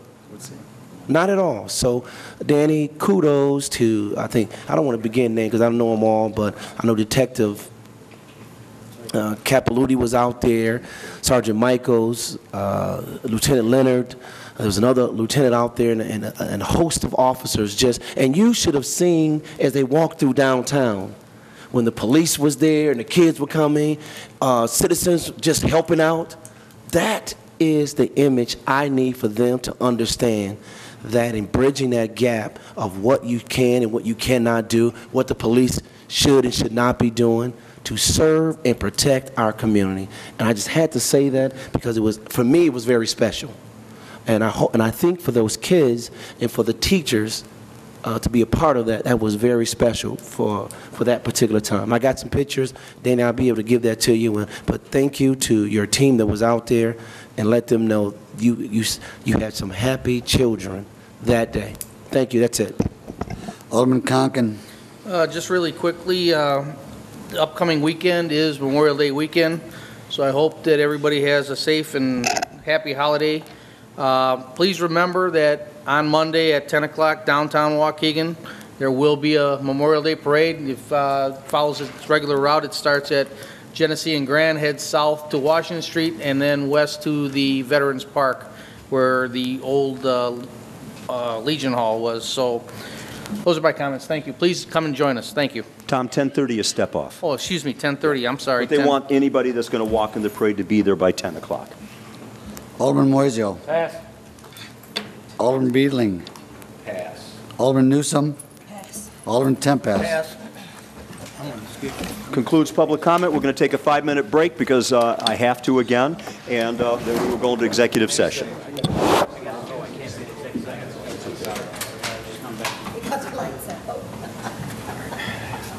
You love the meeting so much you wanted to stick around to the end. He always does. Yeah. Motion to come back into regular session by Alderman Rivera, seconded by Alderman Beedling. All in favor? Aye. Opposed? Ayes have it. Motion to adjourn by Alderman Beedling, seconded by Alderman Rivera. All in favor? Opposed? Ayes have it. Thanks, everybody. All right. Take your maps.